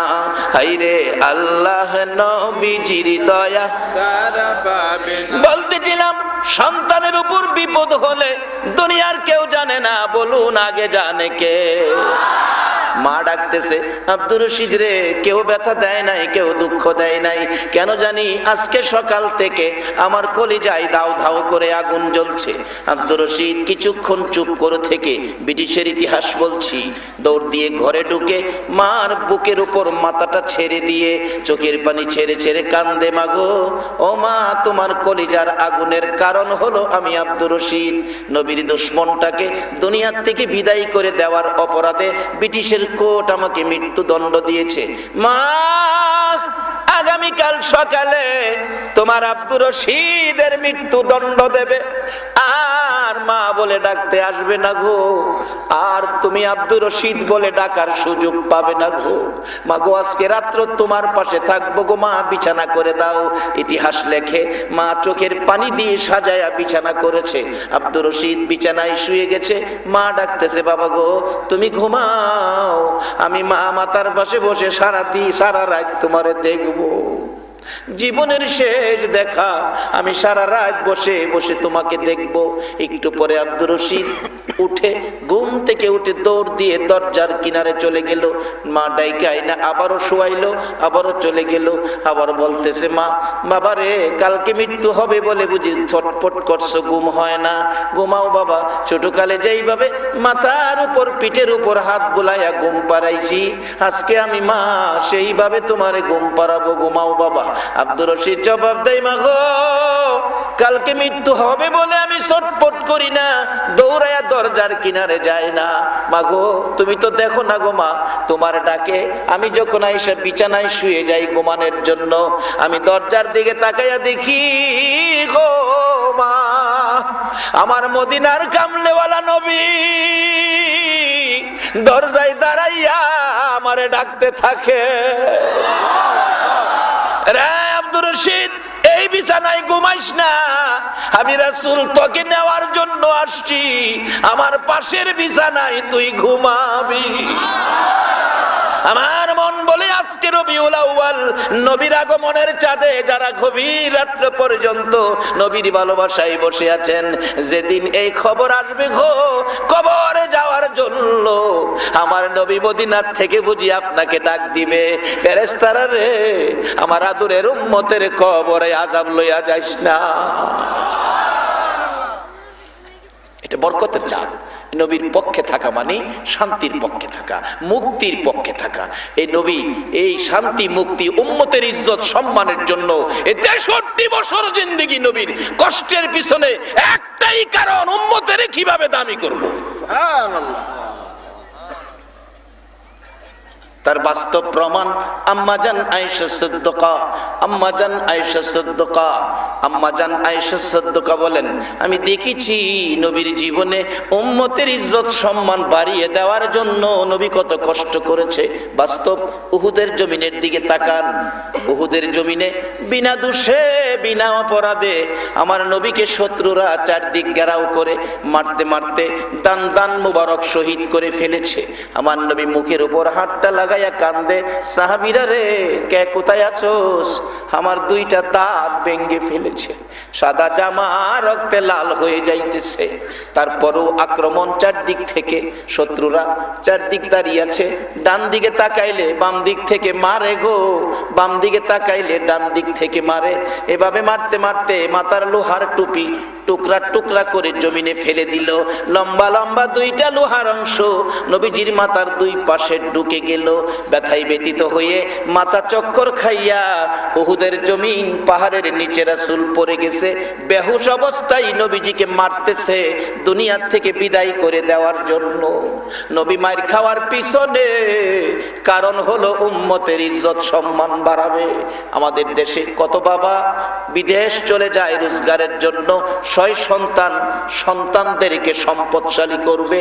কত বাবা বিদেশের মাটিতে অ্যাক্সিডেন্টে মারা যায়, লাশটা যেদিন বাড়িতে আসে কত সন্তান দেখেছি বাবার লাশের উপর পড়ে কান্দে, বাবা গো কেন বিদেশ গেলা গো বাবা, বিদেশ যদি না যাইতা এ লাশ হইতা না। বিদেশ যাওয়ার অর্থ ছিল, কারণ ছিল সন্তানের সম্পদশালী করা, শান্ত করা। আমার নবী উহুদের জমিনে মার খায় উম্মতের শান্তির জন্য, বেহুশ হয়ে গেছে, তারপরও নবীজিকে মারতেছিল।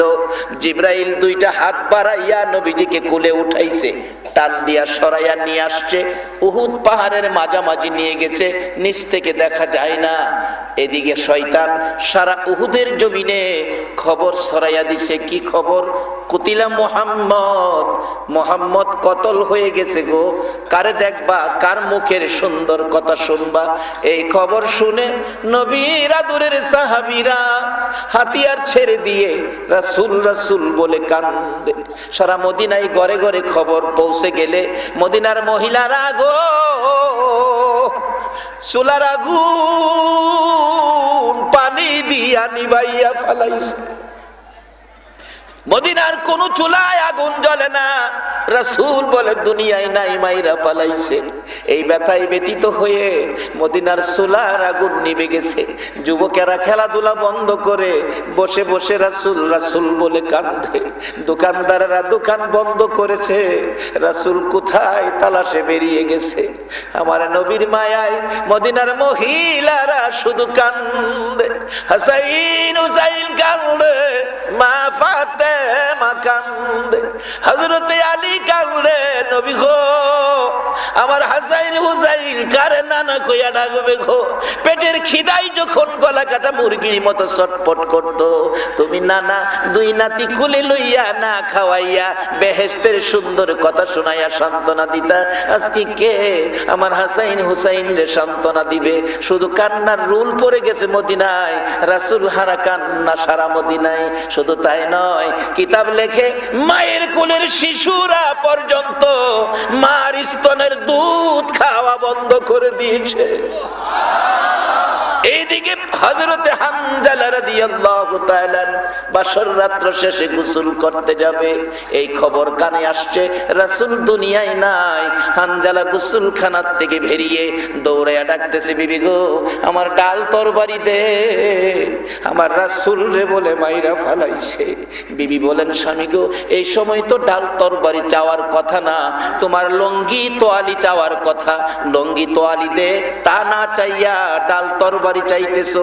বিবি কথা বাড়াইস না, আমার রাসূল বলে দুনিয়ায় নাই, ডাল তরবারি দে দে দে, দেখা হবে গো হাসরের ময়দানে। হযরত হানজালা নাপাক শরীরে জীবন দিয়েছে উহুদের জমিনে, ৭০ জন সাহাবা শহীদ। ওদিকে আমার নবীকে জিবরাইল কোলে লইয়া ডাকতেছে, উহুদের পাথর রে দেখ যে এই নবী না হইলে তোরা হতে না, আমি হতাম না, কুল কায়নাত হতো না। এই নবীকে মারতে মারতে কি অবস্থা করেছে, একটু বিছানার ব্যবস্থা করে দে, আল্লাহর বন্ধুকে শুয়াইয়া রাখি। জিবরাইল বলেন, এই বলে ডাক দেওয়ার সঙ্গে সঙ্গে দেখি লম্বা একটা পাথর ফাইটা তোলার মতো নরম বিছানা হইয়া যায়। জিবরাইল আমার আপনার নবীকে বিছানায় শুয়াইয়া মাথার পাশে বসে আছে। নবীজির জ্ঞান ফিরে না, অনেকক্ষণ পর জ্ঞান ফিরেছে।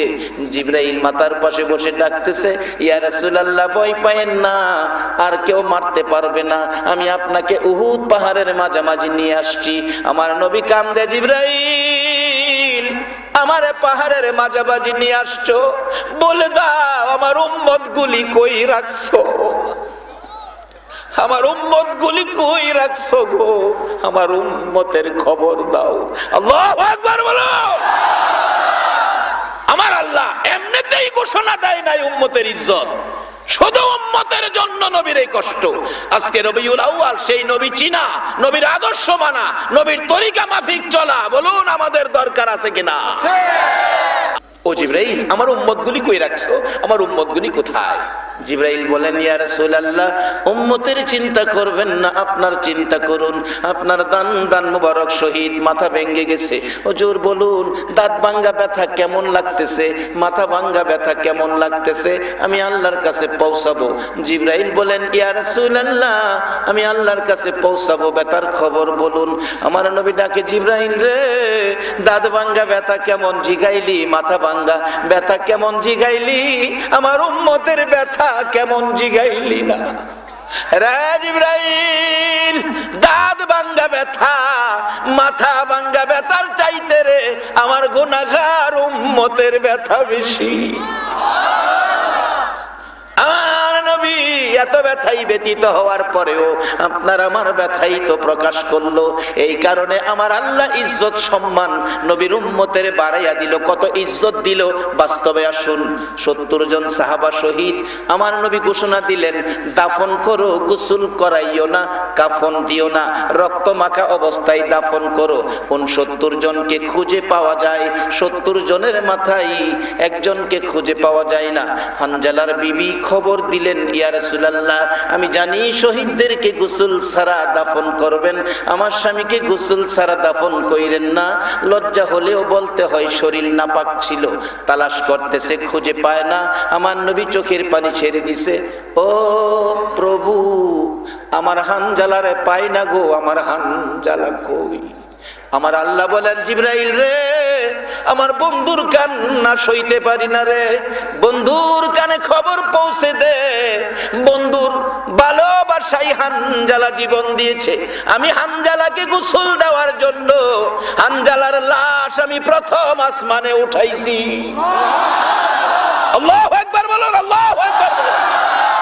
আর কি চান? এর চেয়ে বড় সম্মান পৃথিবীতে কেউ পায় নাই। কোন নবীর উম্মতের লাশ আকাশে গোসল হয় নাই। আজকে সেই নবীর আদর্শ আমাদের দরকার আছে কিনা বলো? শুধু ঘোষণা দিছে না, বাস্তবেও নবীর উম্মতের ইজ্জত প্রমাণ করেছে। আকাশে উঠাইছে গোসলের জন্য, বেহেশতের থেকে পানি আনছে, রহমতের ফেরেশতা দিয়া হানজালার গোসল করাইছে। এই ইজ্জত সম্মান পাওয়ার পিছনে কারণ হলো নবী মুহাম্মদুর রাসূলুল্লাহ। এই নবীকে চিনা, বলুন আমাদের দরকার আছে কিনা? এই নবী রবিউল আউয়ালে আসছে, 12 তারিখ সোমবার দুনিয়াতে আসবে। রবিউল আউয়াল রাত্রে দিনে ঝগড়া লেগে গেছে। রাত্রে কয়, আল্লাহ তোমার নবীরে রাত্রের বেলা দুনিয়ায় দিও, আমি যেন গর্ব করতে পারি। দিনে কয়, আল্লাহ হের কথা হইল না, দিনের বেলা দিও, আমি দিন গর্ব করব। আল্লাহ কয়, আমার নবী ঝগড়া জাতির নবী না, দলাদলির নবী না, ধাক্কা ধাক্কির নবী না। কিন্তু আমরার মধ্যে গেলাম দলাদলি আছে। এতে বোঝা গেল আমরা নবী চিনছি না। আল্লাহ বলে, আমার নবী দলাদলির নবী না, ধাক্কা ধাক্কির নবী না, বাড়াবাড়ির নবী না, হিংসা বিদ্বেষের নবী না। আমার নবী দুনিয়ার মধ্যে দলাদলি বাড়ায় না, বরঞ্চ ঝগড়াঝাটি মিঠায়। কিভাবে? এমন এক সময় নবীকে দুনিয়াতে দিয়েছে যে সময়টার নাম সুবে সাদেক, রাত্রের শেষ দিনের শুরু। রাত্রেও খুশি, দিনেও খুশি, নবীর কাজকাম সকলে খুশি, কারো মধ্যে কোনো বেজার নাই। রাত্রে কয় আল্লাহ আমি খুশি সন্তুষ্ট, তোমার নবী আমি রাত্রের শেষ বেলা দুনিয়াতে আইছে। দিনে কো আমিও খুশি, আল্লাহ তোমার হাবিব আমি দিনের শুরুতে দুনিয়াতে আসছে। এভাবে জগরা মিঠাইলেন যে নবী, এই নবীর নাম কোরআন শরীফে ঘোষণা দিয়েছে ওমা আরসালনাকা ইল্লা রাহমাতাল লিল আলামিন। এই নবীর কিছু আদর্শ ঘরে নিতে রাজি আছেন? কি আদর্শ ঘরে নিবেন? আজকে দেখা যায় বিশ্বকাপের প্লেয়ারের ছবি শুধু যেতে চাই হুরুর ওই মদিনায়, হুরুর দুলাল যেখানে রাবে ঘুমা। মন শুধু যেতে চাই হুরুর ওই মদিনায়, হুরুর দুলাল যেখানে রাবে ঘুমা। হুরুর দুলাল যেখানে রাবে ঘুমা। পাগলে মন শুধু যেতে চায়, যেতে চায়, পাগলে মন শুধু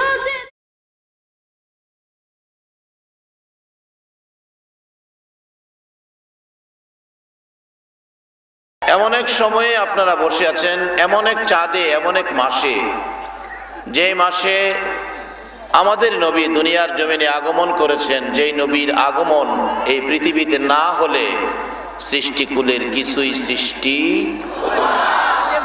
এই নবীর উম্মত করে যে আল্লাহ আমাদেরকে দুনিয়াতে দিয়েছেন, সে আল্লাহ শুকর আদায় করে সকলে একবার বলুন আলহামদুলিল্লাহ। যেই নবী দুনিয়াতে আসার পর কত বরকত! মুসলমানদের জন্য সারা পৃথিবী জুড়ে দুইটা জায়গা পবিত্র, পবিত্র স্থান ছিল সমস্ত পৃথিবীতে দুইটা জায়গা। একটা হলো মক্কাতে বাইতুল্লাহ, আরেকটা হলো জেরুজালেমের বাইতুল মুকাদ্দাস। দুইটাই স্থান ছিল মুসলমানদের জন্য পবিত্র স্থান। যেদিন এ রবিউল আউয়ালে আমার আপনার নবী দুনিয়ায় কদম রেখেছে, নবীজির কদম মুবারক দুনিয়াতে লাগার সাথে সাথে আমার আল্লাহ সমস্ত পৃথিবীকে পবিত্র বলে ঘোষণা করে দিয়েছেন। যেই নবীর কদম মুবারকে সমস্ত পৃথিবী নামাজের বিছানার মতো পবিত্র হয়ে গেছে, আজকে সেই নবীর উম্মত আমরা। সেই নবীর উম্মত করে যে আল্লাহ আমাদেরকে দুনিয়াতে দিয়েছেন, দেখি আমাদের ভাগ্যে কি আছে। আসুন একটু আলোচনায় যাই। যেহেতু আপনারা বসে আছেন কষ্ট করে, মহব্বতে কিছুক্ষণ দরুদ শরীফ পড়ুন। আল্লাহুম্মা সাল্লি সাইয়্যিদিনা মাওলানা মুহাম্মদ ওয়া আলা আলি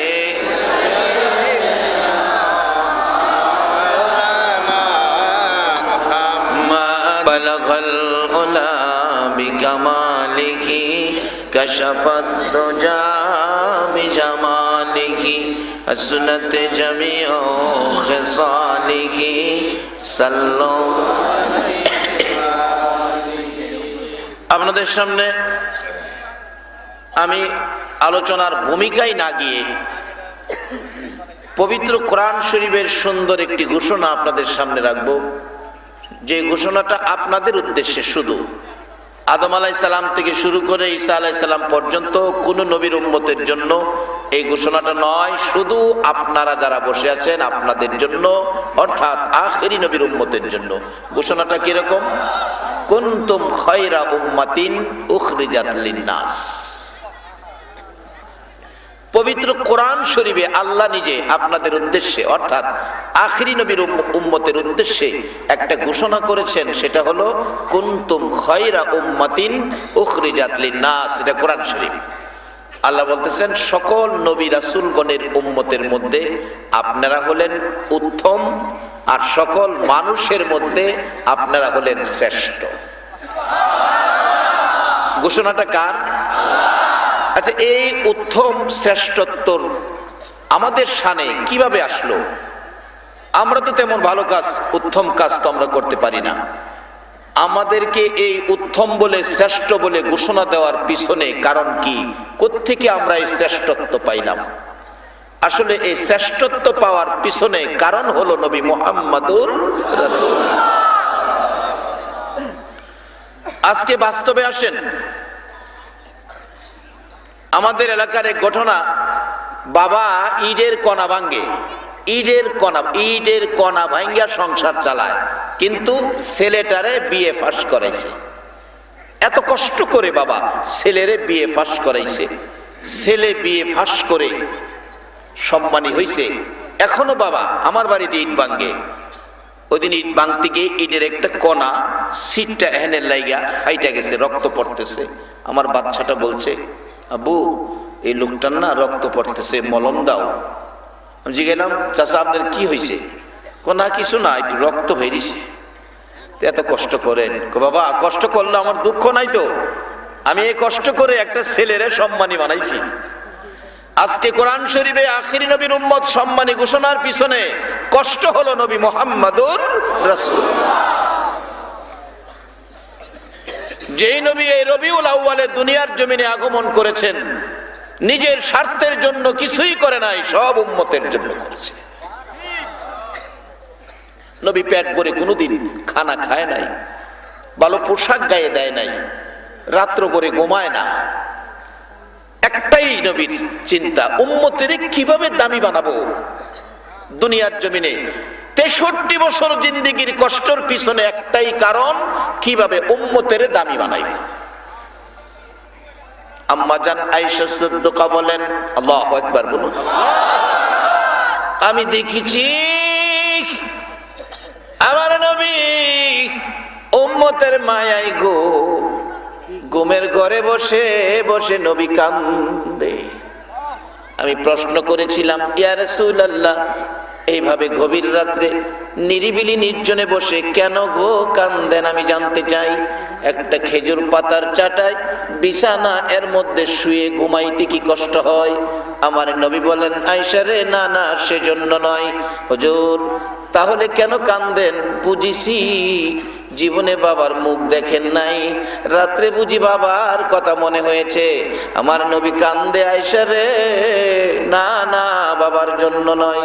হুজুর তাহলে বুঝেছি এই গভীর রাত্রে নিরিবিলি নির্জনে মায়ের কথা মনে হয়েছে, মার ব্যথায় বুঝি কান্দেন। আমার নবীর কান্না আরো বেড়ে গেছে।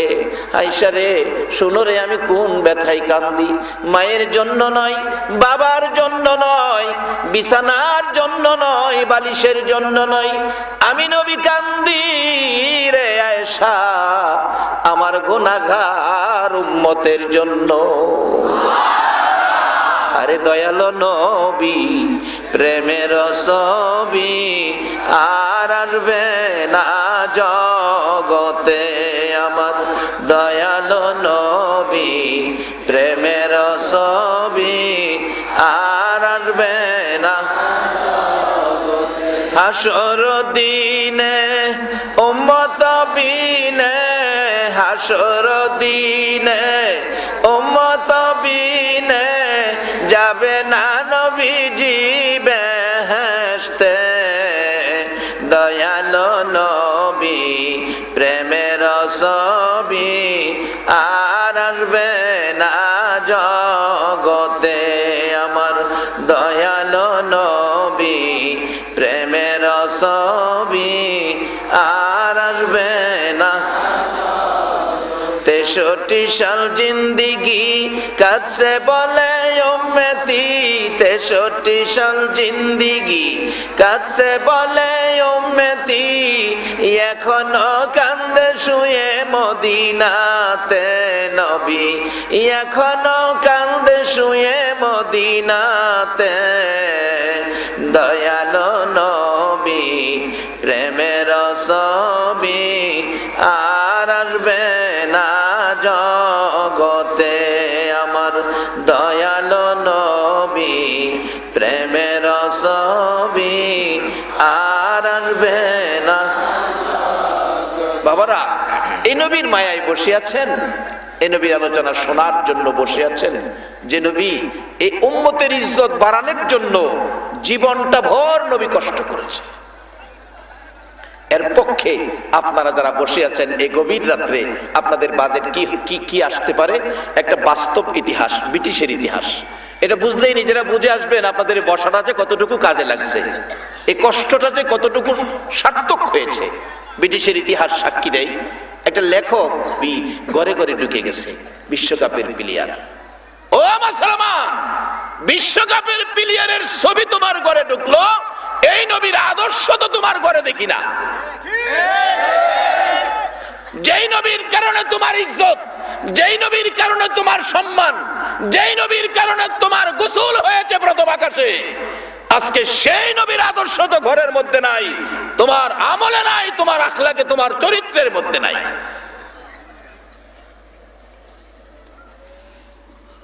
শুধু দুনিয়ায় নয়, আমার নবী দুনিয়ার থেকে বিদায় হবে, আমার আল্লাহ প্রস্তাব করেছে জিব্রাইলের মাধ্যমে, জিব্রাইল রে, আমার বন্ধুর দেহ মোবারক এই জমিনে দাফন করব না, আমার আরশের ডাইন পাশে দাফন করব। এই প্রস্তাব আমার নবী রাজি হয় না। কেন? উম্মত যাইতে পারবে কি না, তাহলে আমি যাব না। ও জিব্রাইল, আরেকটা প্রস্তাব করো, সিদরাতুল মুনতাহায় দাফন করব। আমার নবী রাজি না, উম্মতে যাইতে পারবে না। আরেকটা প্রস্তাব করো, জান্নাতুল ফিরদাউসে দাফন করব। আমার নবী ডাকে, জিব্রাইল আর প্রস্তাব করিস না, আর বাড়াইস না রে, আমি জানতে চাই আমার উম্মতেরা কি ইচ্ছা করলে জান্নাতুল ফিরদাউসে যাইতে পারবে? জিব্রাইল বলেন, না না, উম্মতের জন্য নয়, আপনার বাজেট। আমার নবী কান্দে, জিব্রাইল না রে না, এই প্রস্তাবে আমি খুশি হতে পারবো না, যেখানে আমার উম্মত যাইতে পারবে না। আমার পক্ষ থেকে একটা প্রস্তাব আমার প্রভুর দরবারে তুলে ধরো, প্রভুর যদি পছন্দ হয়, মায়া লাগে, আমার প্রস্তাবটা যেন গ্রহণ করে। কি প্রস্তাব? আমি নবী জান্নাতুল ফিরদাউসে যাব না, সিদরাতুল মুনতাহায় যাব না, আরশে মুআল্লায় যাব না, আমি আমার তামাম পৃথিবীর উম্মতের ব্যথা বুকে লইয়া আমি নবী সোনার মদিনার মাটিতে পড়ে থাকবো। বলুন নবী, এখনো আপনার আমার ব্যথায় ব্যতীত হইয়া সোনার মদিনার মাটিতে নবী পড়ে আছে কিনা? শুধু মদিনার মাটির সফরই শেষ নয়, আমার নবী হাসরের জমিন যেদিন কায়েম হবে, আমার আল্লাহ বিচারের কোর্ট নিয়ে বসবেন বিচার করার জন্য। আল্লাহ সেদিন কাহার মায়া দয়ার চিন থাকবে না, বিচারের আসনে বসবেন। ডান দিকে 312 খানা আসন, বিশিষ্ট নবী রাসূলগণ বসবেন। বাম পাশে একটা আসন, আসনটা খালি পড়ে থাকবে। কে যেন বলবেন, এই আসন কার গো? আসনে বসে না, খালি পড়ে আছে কেন? জবাব আসবে, এই আসন হলো উম্মতের কান্ডারি, গুনাহগারের বন্ধু নবী মুহাম্মদুর রাসূলুল্লাহর আসন। প্রশ্ন আসবে, নবী কোথায় বসে না কেন? বিচারের কাজ শুরু হবে, কেন এখনো বসতেছে না? আমার আল্লাহ বলবেন, জিব্রাইল রে, দেখো আমার বন্ধু কোথায়? বন্ধু না আসা পর্যন্ত আজকে বিচারের কাজ শুরু হবে না। আমার নবী হাসরের ময়দানেও উম্মতের নাজাতের জন্য দুনিয়াতে কষ্ট করেছে, উম্মতের ইজ্জত সম্মানের জন্য, আর হাসরের ময়দানে নবী কাঁদবে উম্মতের নাজাতের জন্য, জান্নাতে দেওয়ার জন্য। এবার জিব্রাইল ঘুরতে থাকবে, জাহান্নামের কিনারে যাবে, রাসূল পাওয়া যাবে না। ফুলসিরাতের কিনারে যাইয়া দেখবে আমার নবী এতিমের মতো দাঁড়ায়া দাঁড়ায়া কান্দে। পিছন থেকে ডাক দিবে, ইয়া রাসূলুল্লাহ, বিচারের কাজ শুরু হবে, চলুন। আমার নবী জবাব দিবে না, আবার ডাক দিবে, জবাব দিবে না। যেমন দুনিয়ার জমিনে দেখেছি, রাস্তায় দাঁড়ায়া বুড়া মহিলা কান্দে। প্রশ্ন করলাম, মাগো রাস্তায় দাঁড়ায়া কেন কান্দো? জবাব দেয় মহিলা, রে বাবা, 3 বছর আগে এই রাস্তাটার মধ্যে আমার ছেলেটা অ্যাক্সিডেন্টে মারা গেছে। অ্যাক্সিডেন্টের জায়গায় আসলে আমি মার কলিজা মানে না, মার কলিজা যেমন অ্যাক্সিডেন্টের জায়গায় গেলে ছেলের ব্যথায় মানে না। ফুলসিরাতের কিনারে যাইয়া আমার নবী কান্দে, কলিজা মানে না। রে জিবরাইল, এই ফুলচিরার থেকে কাইটা কাইটা না জানি আমার উম্মতেরা জাহান্নামে পড়ে যায়, সেই মায়ায় আমি কান্দি। জিবরাইল তৃতীয়বার ডাক দিলে মুখমণ্ডল ঘোরাবে, চোখের পানিতে সমস্ত বদন ভিজে গেছে। জিবরাইল ডেকে ডেকে বলবেন হাসরের ময়দানে, ইয়া রাসূলুল্লাহ, সমস্ত নবী রাসূল দেখলাম এই ময়দানে কারো চোখে পানি নাই, কেউ কাঁদে না, আপনার চোখে পানি কেন এইভাবে কাঁদতেছেন আমি জানতে চাই। আমার নবী জবাব দিবে, জিবরাইল, আমি আমার উম্মতের মায়ায় কান্দি রে। কোন নবী কাঁদবেন না, শুধু আমার আপনার নবী কাঁদবে। এই নবীর পক্ষে, নবীর আদর্শ, নবীর তরিকা মানা, বলুন আমাদের দরকার আছে কিনা? আরে নবীর কথা মানবে যারা হবে জান্নাতি, বলুন নবীর কথা মানবে যারা হবে জান্নাতি। না মানিয়া আবু জাহেল হইল দুজুকি, না মানিয়া আবু জাহেল হইল দুজুকি। নবীর কথা মানবে যারা হবে জান্নাতি, নবীর কথা মানবে যারা হবে জান্নাতি। না মানিয়া আবু জাহেল হইল দুজুকি, না মানিয়া আবু জাহেল হইল দুজুকি। এই নবীর কথা মানলে জান্নাতি, না মানলে দুজুকি। মানলে আবু বকর, না মানলে আবু জাহেল। আপনারা কি আবু বকর হইবেন না আবু জাহেল হইবেন? আবু বকর। আচ্ছা, আবু জাহেলের দাম আর আবু বকরের দাম এক দাম হইব না? মক্কায় যায় দেখেন, আবু বকরের বাড়িতে মক্কা টাওয়ার, যারা হজ করতে গেছে দেখছেন, মক্কা টাওয়ার হেরাম শরীফের সাথে খানায় কাবা, আল্লাহর ঘরের জামাতের সাথে মুসল্লিরা এখানে জামাতে নামাজ পড়ে।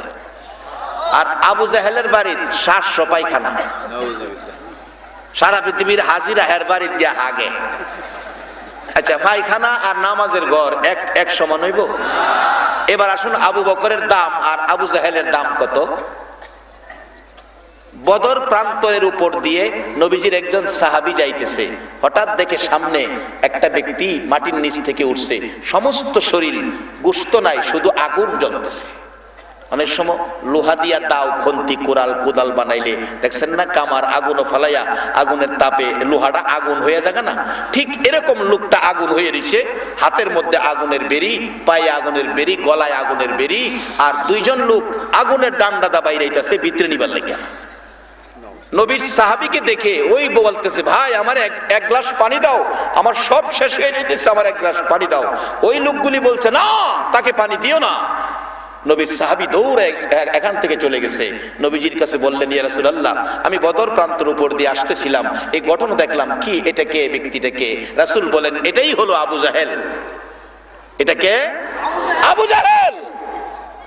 তার এই শাস্তি হচ্ছে।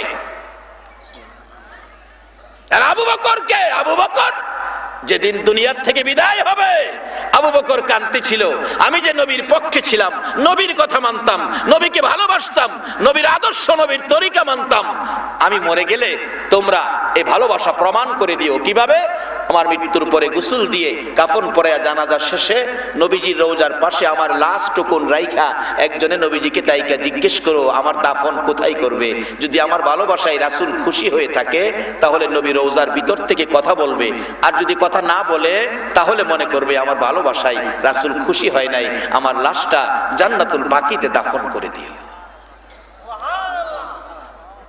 কিতাব লেখে আবু বকরের মৃত্যু হওয়ার পর গোসল দিয়ে জানাজা শেষে নবীজির রওজার পাশে রেখে হযরতে আলী রাদিয়াল্লাহু তাআলা নবীজির রওজার পাশে যাইয়া ডাকতেছে, ইয়া রাসূলুল্লাহ, আপনার আবু বকর আপনার পায়ের নিচে হাজির, বলুন কোথায় দাফন করব? কোনো জবাব নাই। আবার বললেন, বলুন কোথায় দাফন করব? জবাব নাই।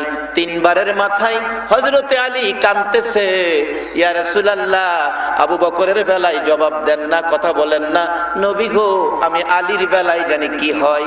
এমনি সময় হাজার হাজার সাহাবীরা চারদিক দাঁড়িয়ে আছে, নবীজির রওজা মুবারক থরথর করে কাঁপতেছে। সাহাবীরা কান পাতিয়া শুনে এক নজরে তাকিয়ে আছে। কিছুক্ষণ পর শোনা যায় আমার নবী রওজার ভিতর থেকে মায়ার সুরে ডাকতেছে, আলী, আলী রে, কই রে আমার আবু বকর, দে দে আমার আবু বকরকে আমার পাশে দাফন করে দে।